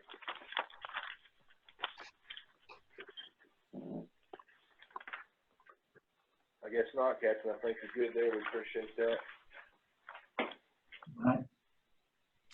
That'll cover all those guys along too. All right, gentlemen, we appreciate your time on that. Thank you. Once again. Drug fund. Are you going to talk about the drug fund now, Brad, or are you going to? Oh, here. We don't have our printouts. Okay. Can we do that with the when solid waste does theirs? That's May the 7th. Just send us a note. We'll be there. Okay.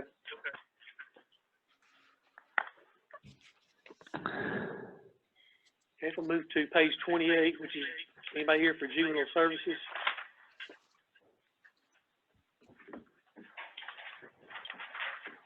Who would that be anyway?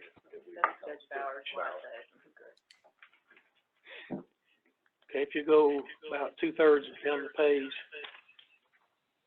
see the total proposed for 2021 is 222,532.84. That's an increase over this year's original budget of 78,52.48. And all of that is due to an increase in contracts with government agencies, which is with the Upper East Tennessee Juvenile Detention Center for housing juveniles from Carter County.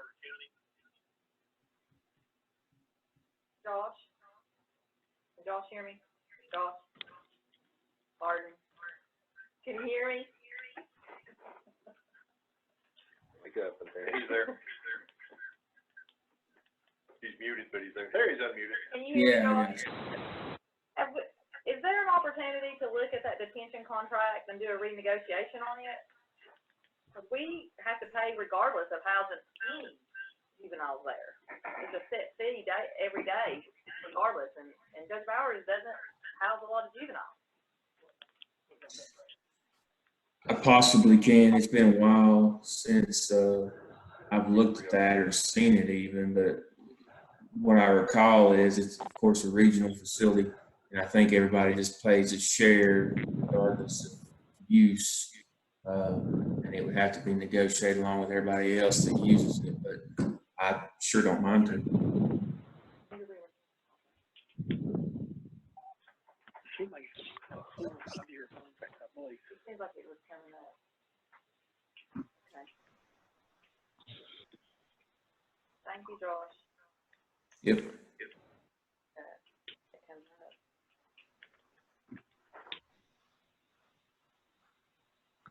Any questions on juvenile services?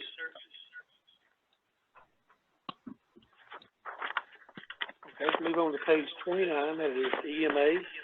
Mr. Gary Smith is here to discuss that. Yes, page 29, the only increase there is, I'm requesting an adjustment to the deputy's pay. That position has never been corrected from when it was originally a secretary's position. This is an increase we've asked for every year. It's been stripped out. So I'm asking for the adjustment on that. And then if you go to page 30, we are going to be in the new EOC this year. And a lot of this is guesswork, just trying to look at the bills that we currently have and estimate what some of the new bills are going to be. So I'll be more than happy to address any questions that you may have.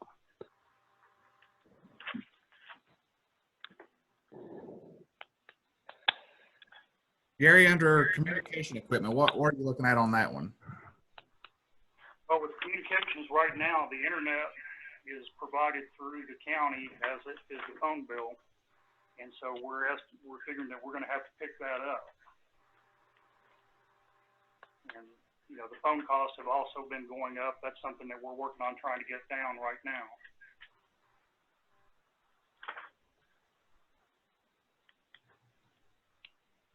As far as office equipment, what's that? That will be some of the computers and equipment that we need in order to fill out the EOC once we're in the new building. Okay, I believe that money may fall under the IT hardware upgrades under that grant that the governor provided. So that might free up a little bit of money.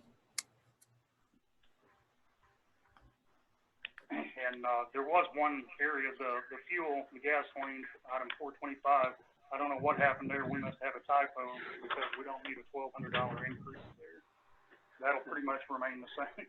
Okay, I do go back to the communication equipment. You mentioned that was going to be internet. So what's the difference between that and line 350, which is internet connectivity? I'm sorry, I couldn't understand you. Okay, when I talked about the 708 or the communication equipment, you mentioned that 2000 was for internet. Line 350 is internet connectivity. What's the difference between the two?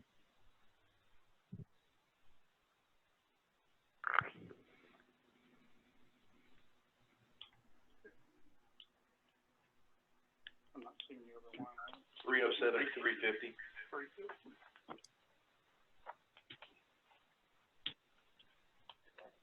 That's gonna be to get it actually installed and set up.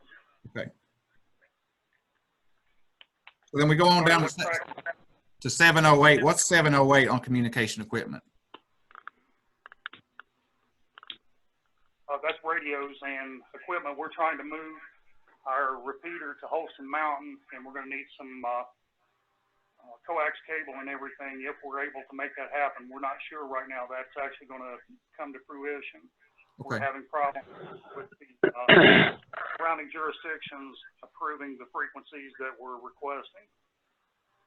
Okay, But thank you. assuming they're approved, we're gonna need, money to actually bring the site up to standard. Okay, again, that may fall under the public safety portion of that grant, so that may help us out again. Sure. Hey, Ross? Yes. This is for Brad. Hey, Brad, construction on the new EOC, I might say it's going quite well. If anybody has a chance to stop up there and look at it, it'll probably be done way ahead of schedule. Can we not use, I believe we're going to have a small amount of surplus money left over. Can we not use some of that money out of that for these new things and internet connections and stuff? And since it's for the new EOC, because we've earmarked that money for that. The money that right now that's projected to be over was the money that they were going to use to put in the new fencing. Some of that, but which we haven't approved that yet, but now there was supposed to be a small, slim additional, I think, over that, somewhere around maybe, I think, $4,000 or $5,000, if I remember correctly. So I didn't know if Brad thought we could be able to use some of that to offset some of these other expenses that you have, so we don't have to take it out of the budget since that money's done earmarked. Yeah, well, it's left over unless it came from the capital improvements reserve. If it did have to go back in there, otherwise it can be utilized anywhere the commission wants to use it. Can you check on that and let us know as to where that money come from and how much we anticipate to be over before and after the fence? Because I don't know, which we've kind of not been able to have building and grounds meetings, and hopefully we'll have one in May, and then we'll kind of discuss a little more about the fence stuff. So if we can maybe use some of that money and offset where he's doing these internet connections and things like that to try to help out on the budget. Okay.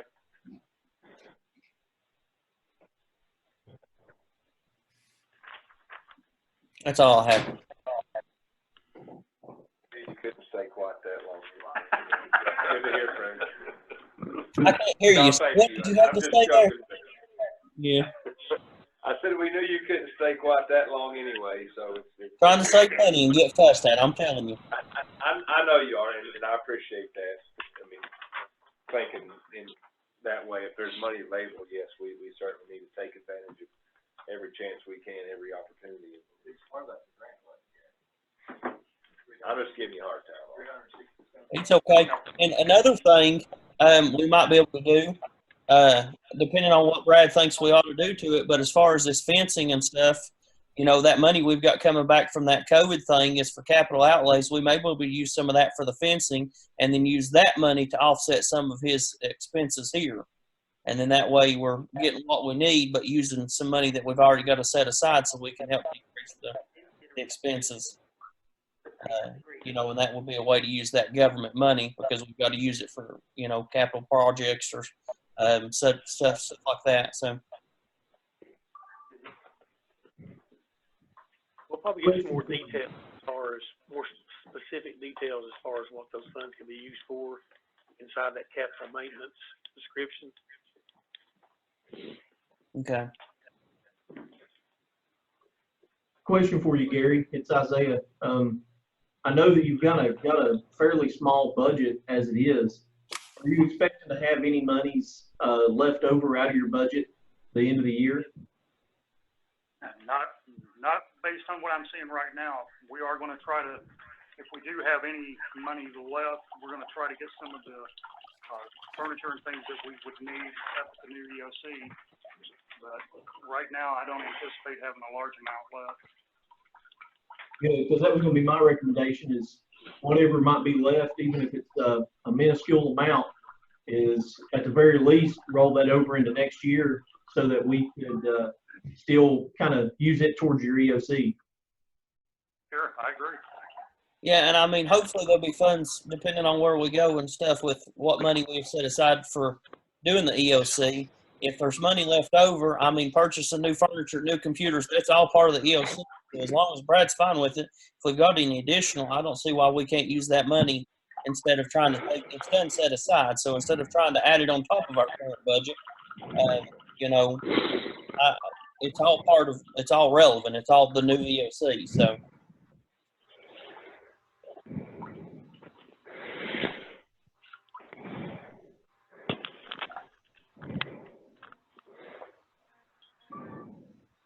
All right, any other questions for me? All right, Gary. That's it. Thank you very much. Thank you, Gary. Inspection and regulation. No increase.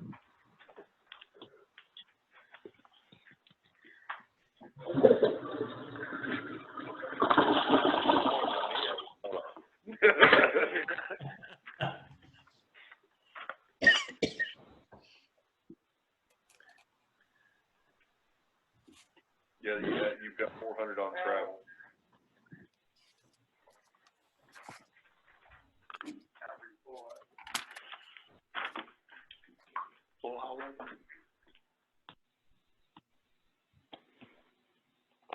There were some trainings that we thought we were gonna be able to do with this COVID stuff.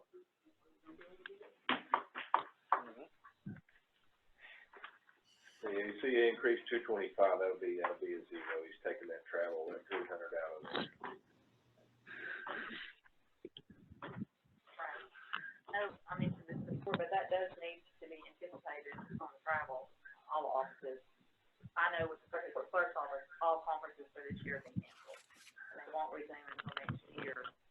So, maybe to ask all the holders to look at those travel lines again and kind of get those information as far as seeing what's going to be scheduled and not scheduled. Significant for us and our budget too. Because it is.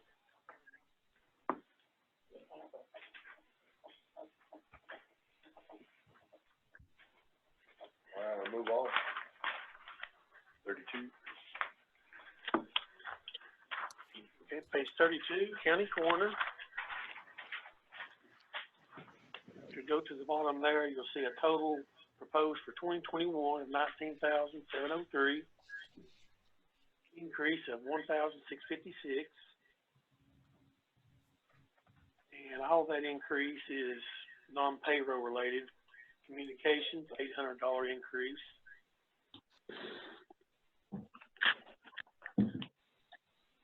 $375 increase in vehicle equipment insurance. Of course, there was nothing budgeted for 1920 in the original budget.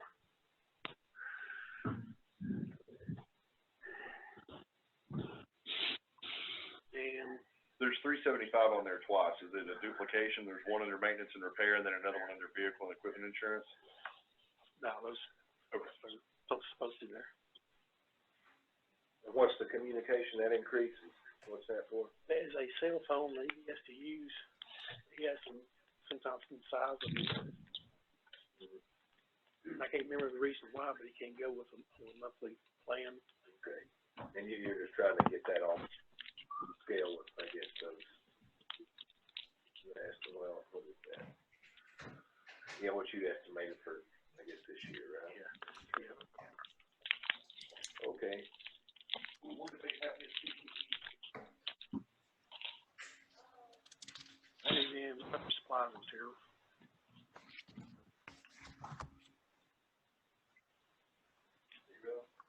It was.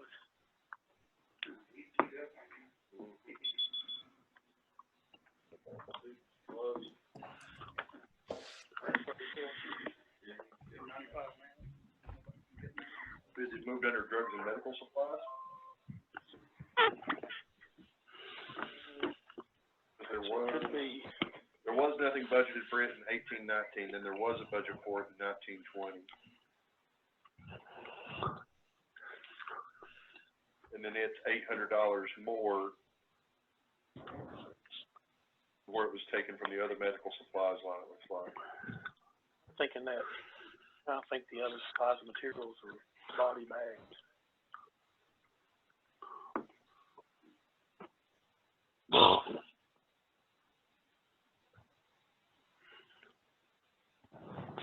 think we wanna have the budget for him.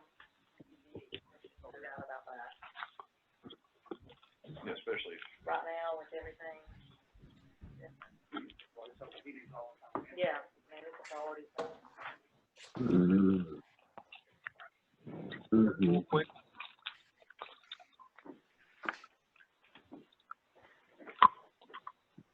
Okay, let's move on to page 33, Other Public Safety Civil Service Board.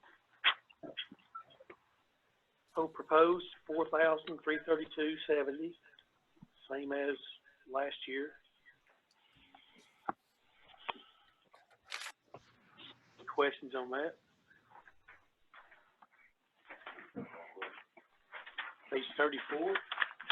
Carolina, you on? Yes, I am. Can you hear me? Yep. Hi there. Good evening, everybody. Thank you for your patience. That's okay. I understand it's a long list of needs. The health department is requesting $169,000 for its budget. This is the same amount as requested last year with no increase. This is for local expenditures, which are almost exclusively utilities, services that we're required to have, shredding services, biohazard services, etc. It does not include anything for employees or personnel. That is all under our local health services contract, which is paid back to the county at 100% by the Tennessee Department of Health. So anything that would be a raise or a bonus of any kind is always amended and covered by that separate contract. Okay, and the amount in line item 590, transferred to other funds, is transferred over to Fund 117 for the purposes Caroline was just explaining.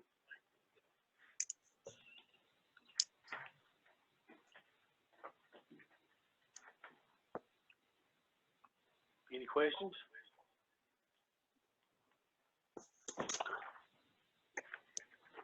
Okay, let's move on to.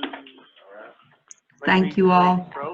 Yeah, thank you. Hey, I would like to say, Caroline, you guys are doing one excellent job with coronavirus.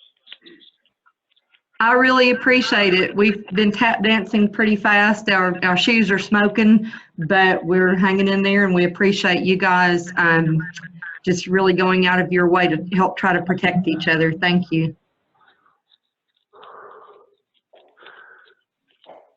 Okay, next is rabies and animal control, page 35. Shannon, you're on. Can you hear me? Shannon? Yeah. Can you hear me now? Yeah. Okay. Hello, everyone. Hello. I guess you all can see that our budget has increased substantially. A lot of our increases are to do with animal control, coming back to the animal shelter. In this budget, I have included one full-time animal control officer and one part-time animal control officer. With those, with both of those coming back to the shelter, I increased the maintenance for our vehicles, tires, oil changes, and overall maintenance. We need printing forms and door knockers for animal control to leave as they do their checks. Gasoline increased. We will need to have uniforms to identify the animal control. We'll also need a cell phone with GPS service. Our workers' comp insurance and vehicle insurance also increased. And I have an estimated total of about $65,000 just due to animal control coming back to the shelter. In this budget, I also have one of my part-time employees moving to full-time. As I spoke with Brad, I don't know how the schedule is going to work. If we can get by with one full-time animal control officer, that's what we'll do. That's where we'll start.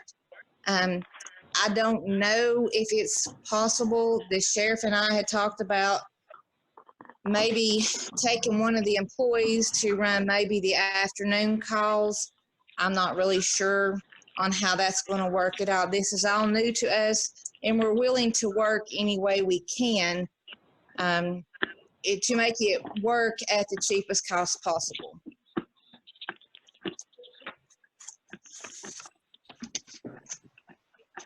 Is the city's part included in this? I'm sorry? Is the city's part included into this? Yeah, this is everything. So the last meeting that we had, the city has told us that they're giving the 125 again this year for sure. And they have talked about increasing that. And they did talk about animal control coming back to the shelter. So that's where some of the increase would be coming in as well. Thank you. Thank you. Ms. Shannon, would it not be possible to, I don't know how many employees you have, but take the employees and like let them have 1 week a month, or 1 week a month to like be on call for after hours, and that would possibly reduce, you know, they give them extra money for overtime, and also that would, you know, not be adding to a full-time employee. So I have looked at that in detail, and here is the problem. Our shelter, whether we're open 6 days a week, but we have to have staff there 7 days a week. And so 7 days a week, and I have four, as of right now, I have 4 full-time employees. And I have 4 part-time employees. So with the part-times with a 30-hour schedule and the full-time with a 40-hour schedule, it's not really feasible with the amount of animals that we have coming in and going out on a 7-day-a-week schedule. It's not really feasible for us. These guys are working from the time that they come in to the time they go home. And I just don't see how that I can swing the city and the county calls all over the county with sparing one of those for animal control. I just don't have enough employees now really as it is.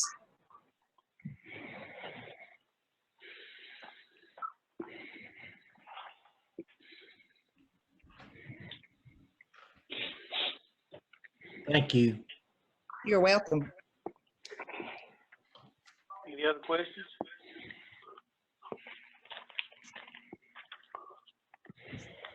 Thanks, Shannon. Thank you, sir. Go to page 37. Okay, the first item on that page is E911. As you can see, they're requesting an increase of $40,000 this year from last year's budget. Anybody on here for 911? Yeah, I'm here, Brian. Dale. Dale, you there, Dale? I'm here. I'm the 911 director, and I've since changed that amount with what all was going on and stuff. We had some raises and stuff in there. I've taken that out. I'm requesting $15,000. I've cut it quite a bit, and I can explain what that request is. And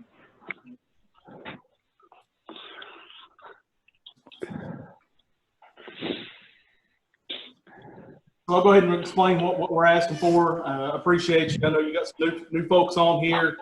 Just to tell you a little bit about our agency. We dispatch for all city and county emergency services. You know, we do both the 911 call taking and the dispatching. It saves time. We have 16 full-time dispatchers, 2 part-time dispatchers, and 4 admin personnel. And the admin personnel, we also we're cross-trained, and we go out and dispatch and help out when it's needed. And we've had some times the past year that's been needed more than once, and we've had to jump into action.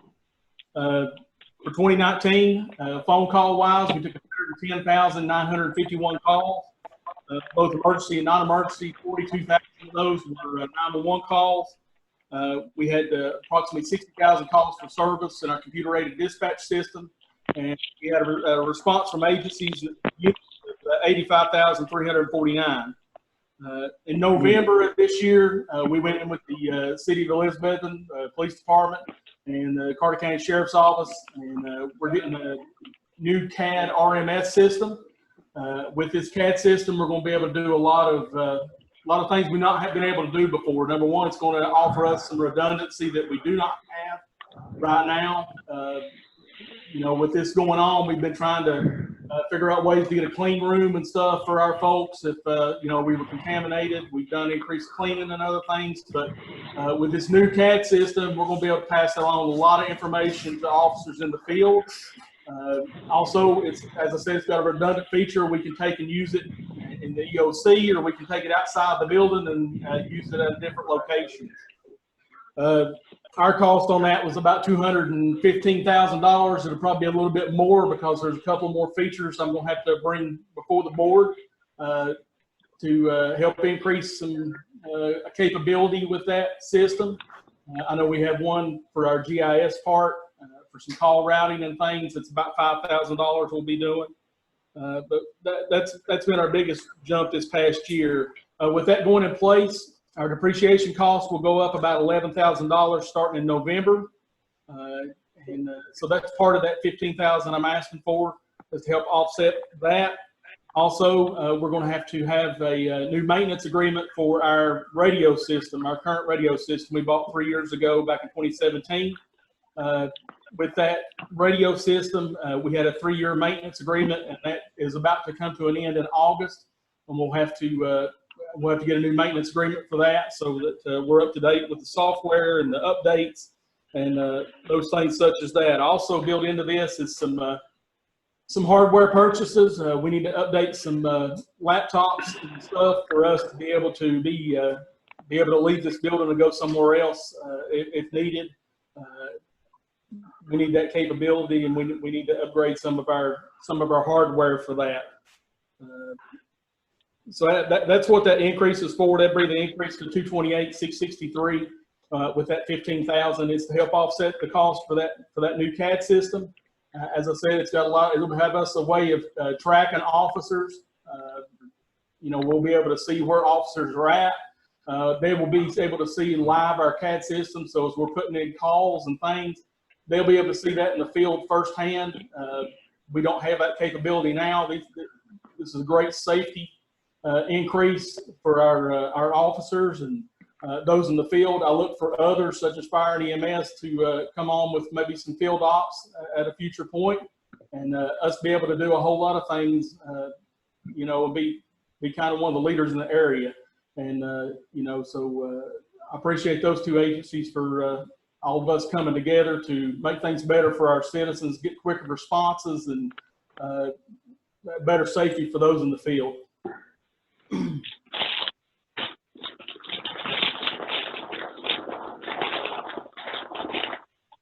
Any questions? Was there a salary increase in that? I might have missed that. It was when you said the 40,000. Okay.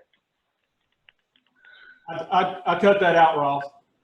Okay, I was just curious. I didn't know if that was included in the 15. 15,000. I know with what's going on, we're in the same shape everybody else is, and I know things are going to be tight. So. Yeah, I understand. Thank you, Dale. You know, you got a tough job, and you guys have to act fast, so we appreciate it. Thank you. Any questions for Dale? They've got one more item on this page. It's the very last item. Account number 55-590-341, pauper burials. see, $9,000 is proposed for 2021, increase of $600 over the original budget for 1920. But if you look over to 18-19 actual and estimated for 1920, as well as 2017-18, you can see that amount going up each year.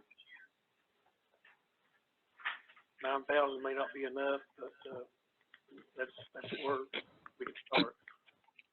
We checked those.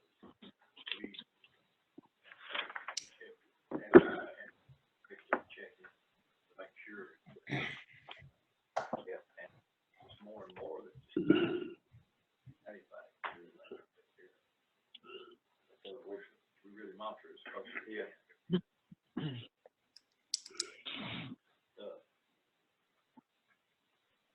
Any questions on that one? Okay, turn over to page 39.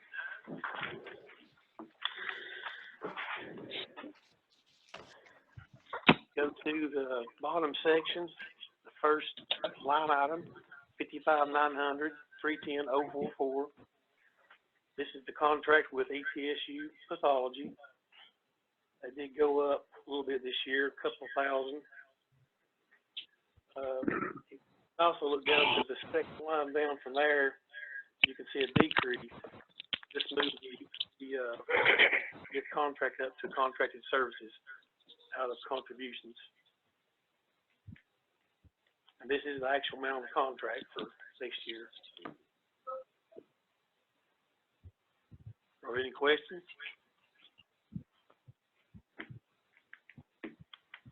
Okay.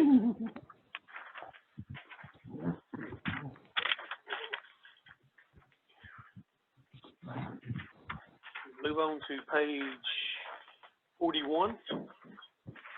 Miss Vicki, are you here? Yes, I sure am. Thank you. Wanted everybody to look at, we have tried to keep it a real bare bones budget for us this year, knowing the situation. We have a slight increase of around a little less than 2,000, 1,779, and that is the percentage increase that is required to maintain the cost share contract with the county percentage required by the agreement between Carter County and University of Tennessee. So that's keeping it pretty much where it was. Any questions?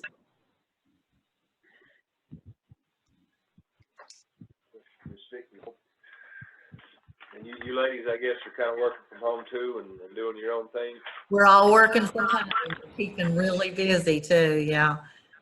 So I was in the office today. It feels really weird right now, but yeah, we're still working from home.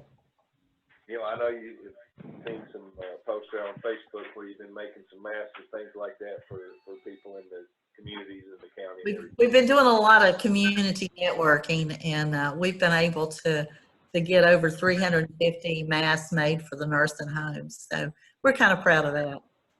Yeah, that's great. That's good news and really helping some people out. So Thank you. Thank you for that. Keep up the good work. Thank you. Appreciate it. Thank you, Vicki. Okay, turn over to page 42, flood control. No increase. You can see there's no increase there. Any questions?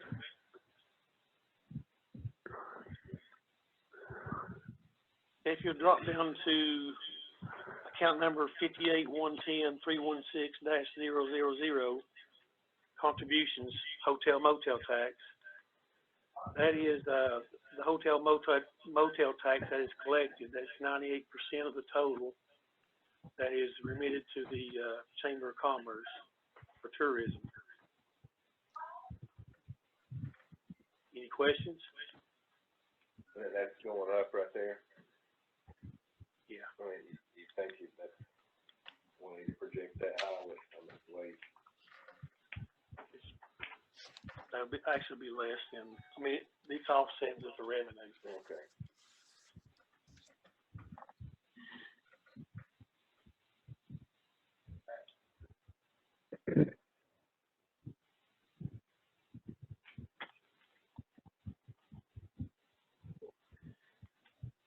Brad, do we have anywhere else we can use that contribution, or is that the only place we can use it?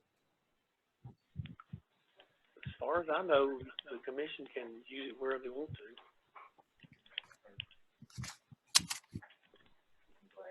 I don't really know the history of the hotel motel tax. Josh, you on here?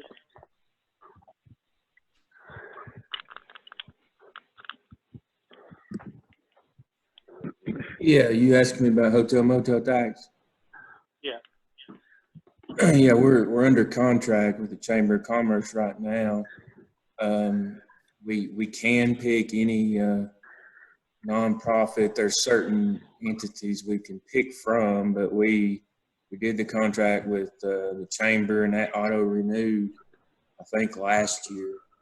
There's probably another 2 years left on it now. But yeah, the commission can make a different choice in the future if it wants to. Thank you.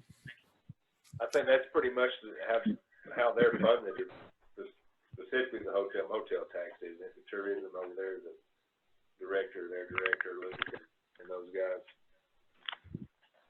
Yeah, it's the major part of their funding, and it's what when we redid the contract, they wanted like 3 years, so they could plan ahead, and it auto renewed, I think, last year for another 3-year term, but that is essentially their funding.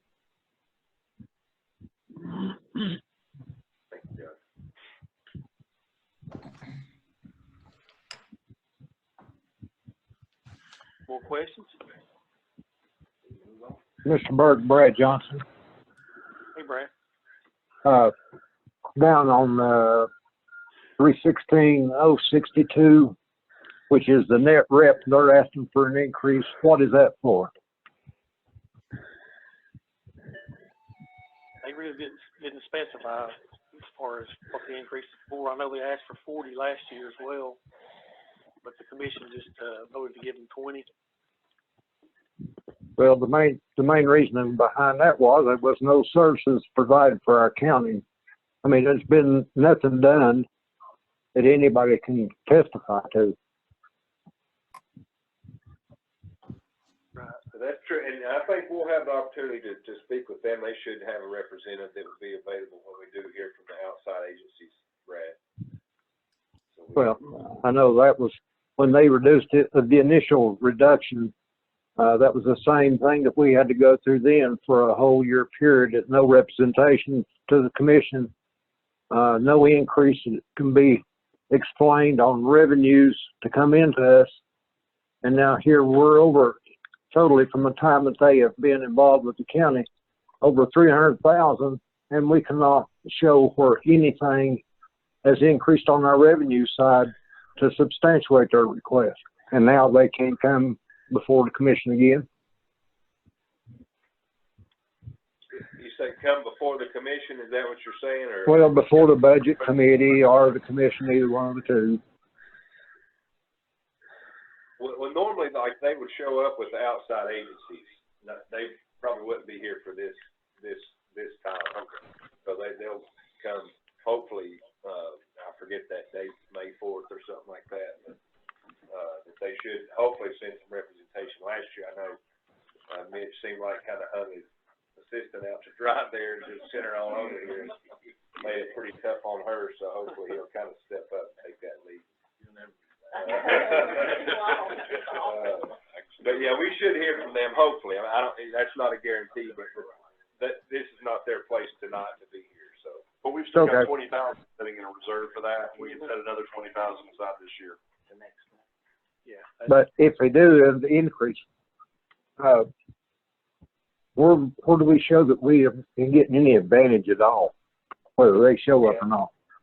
Well, I don't know if anybody can really. No, I know nobody can, but we're blowing $20,000 again for it. Yeah, I guess that's what we funded them last year, and it's up to us again if we decide to do it this year or not. So. Okay. That's no further. Thank you. I mean, it really is. I know last year we took the 40. We had it funded at 40. Took that 20 and put it to reserve to where we're considered finding a director. director are kind of moving it elsewhere for that type of service, economic development. Thank you. That line blank this year, didn't know, what the committee wanted to do as far as adding any funds this year to that, to local economic development. Leave that open too. They made it effort to bring in business and stuff, we get the increase. Yeah, I mean, we kind of left it open invitation, and I guess some more representation that, you know, that money might come available, but as Brad said, and I don't know if anybody else could speak on that, but if anything is really, solidly shown as, you know, their services, so that's just, the question we have to ask ourselves and kind of address that. But it's certainly a good question, you know.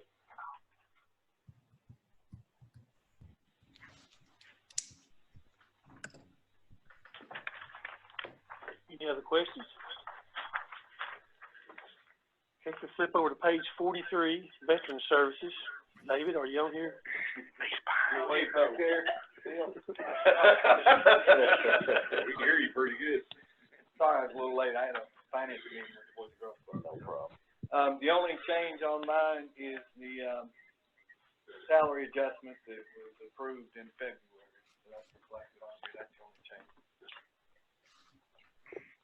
Any questions? Boy, it's the earbuds. These earbuds is worth the crap. Speak up a little bit, Brad. We can't hear you if that's you.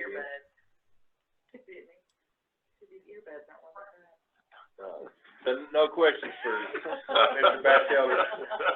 I already did those questions.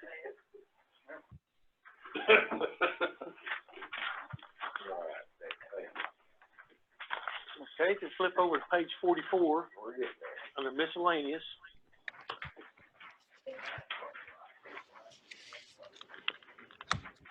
Basically, what we have here is liability insurance, $51,000. That's a decrease compared with the budget for last year, and $239,200 for trustee commissions, which is in line with the estimated actual for 1920, less than amount for 1819. And the workers' comp insurance, different offices and departments this year. That's why there's a decrease of $10,300. There's a total decrease of $17,650. You may have any questions? Where does Johnson Controls go under? Building ground? Mm-hmm. Right, 51,800. 51,800. How much would they do? I can't tell you right now.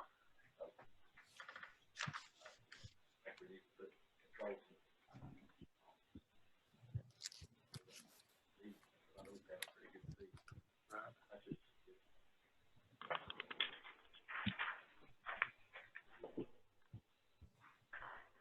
45. Oh, yeah. Is that going to get us to the end? 46. All right. Looks like that's the end of the packet and, the general fund so far. I thought that was thrown in there, but, of course, not a finished product here. This is something that we can work off of and kind of get our eyes on now. It's mainly what this is for, to get a good idea of the requested, and we certainly have the, authority and freedom to make any changes, request any changes, send them back, and, you know, have these people, if they want to take a second look and come forward again, or send it back to us with changes if they so choose. So, any questions that anybody else would have, committee members, commission, anybody that, anything for Brad or any of us at this point? Versus actual income versus actual proposed budget, how far are we off?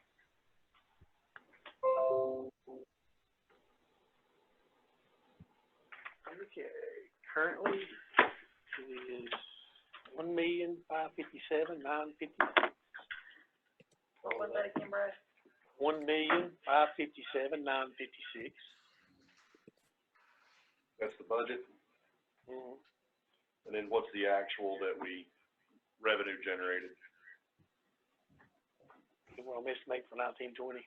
Yeah. 19,356,314. 356 what? 314. All right, one more time. Say it one more time for me. Okay, estimated actual revenue for 1920 is 19,356,314.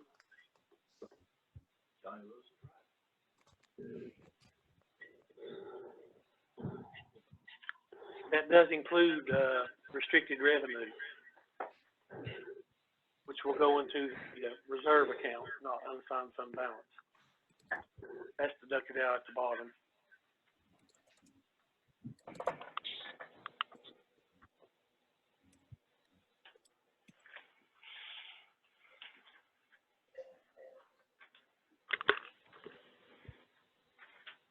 Any other questions for Mr. Burke or anything else on anybody's mind? Can we get Go ahead, Kelly. can we get an update of minus all the 5% increases in salary? I mean, not today, but I mean a new copy with all that taken off and bonuses taken off. Yeah, I'll get that out tomorrow or Wednesday. There's no hurry. I mean, I just like to have that to compare. Yeah, it'd be good to look at just for everybody. And one other item, I've not been informed personally, but I've heard that the insurance renewal will come back at 0 this year. So I had figured a 4% increase in the medical insurance, so that will take off $53,938.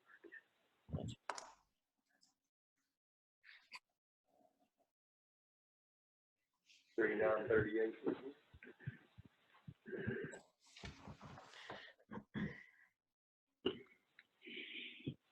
Mr. Brad, Uh-huh. you and I discussed this before.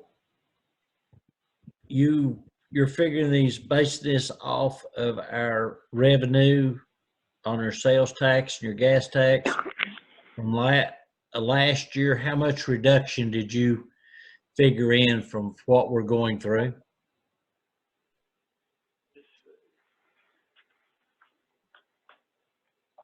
Yeah, this is probably going to be the biggest hit, but I don't think that's going to take us huge a hit. And we do get around $1 million in local option sales tax. Yes. We had already collected through March 86%, I believe, of the budget. So we should get close to what was budgeted, which is $1,011,800. We were on pace. We were above projection about 5 or 6% before this all hit. I am projecting the local option sales tax in 1920 to be about $80,000 less than what it was for 1819. Okay. So roughly $900,000, somewhere in that neighborhood, is what you're anticipating. $1,015,000. All right. The gas tax revenue, I think you said is about 2.5. What was that number again, please? Did you reduce that on our anticipation or we lose on that?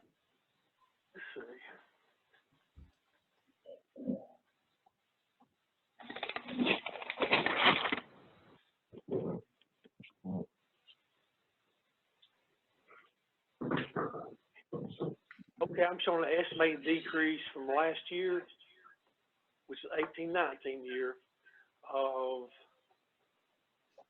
$260,000. Okay. Which is 10%.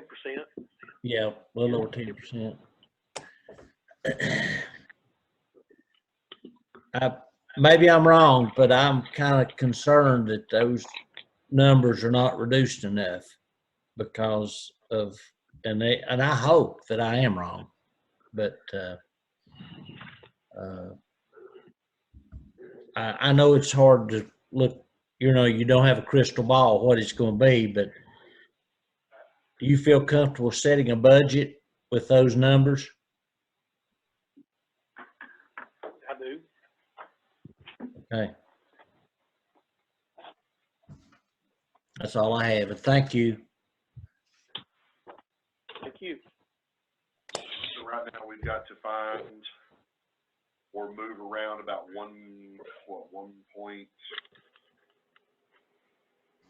million budget-wise.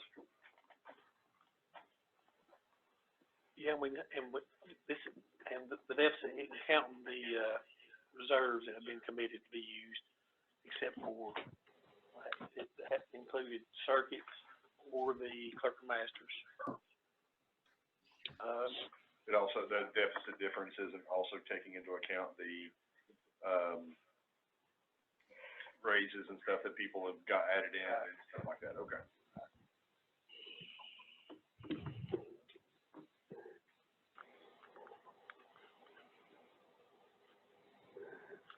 What was the answer on that, Brad? On the raises? They've not been accounted for in this difference yet, the deficit. The raises are still included in there, the ones that were still in the budget presented tonight. Okay, thank you. I couldn't hear that. Okay. And not all of these budgets had the increases, considered. I guess probably about half of them probably, but stuff like that.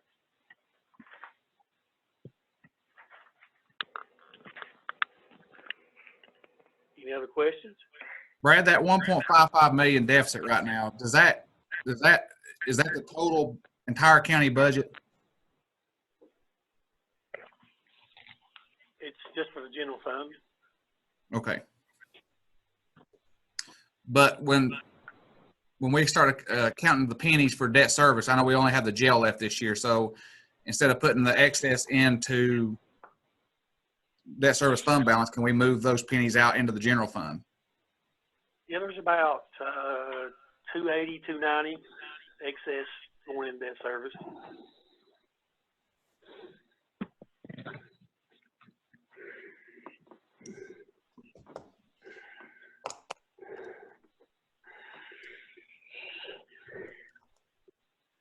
And the increase in outside agencies is right at $200,000 this year.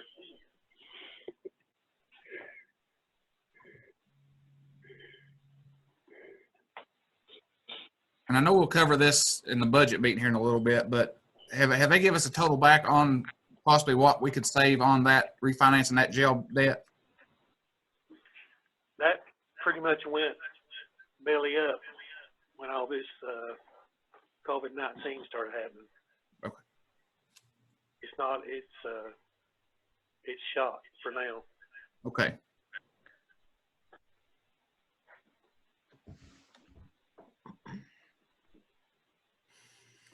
Brad, is not the issue with that is when you put the bonds on the market, it would be hard to sell the bonds or have them picked up. Yeah, there's so many being sold. Everybody's dumping. Well, they were. I think it's looking up a little bit.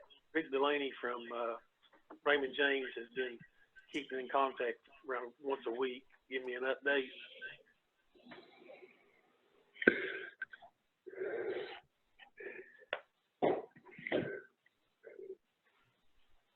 All right, anything else? I think we'll start to wrap this up and move forward to the regular meeting we have.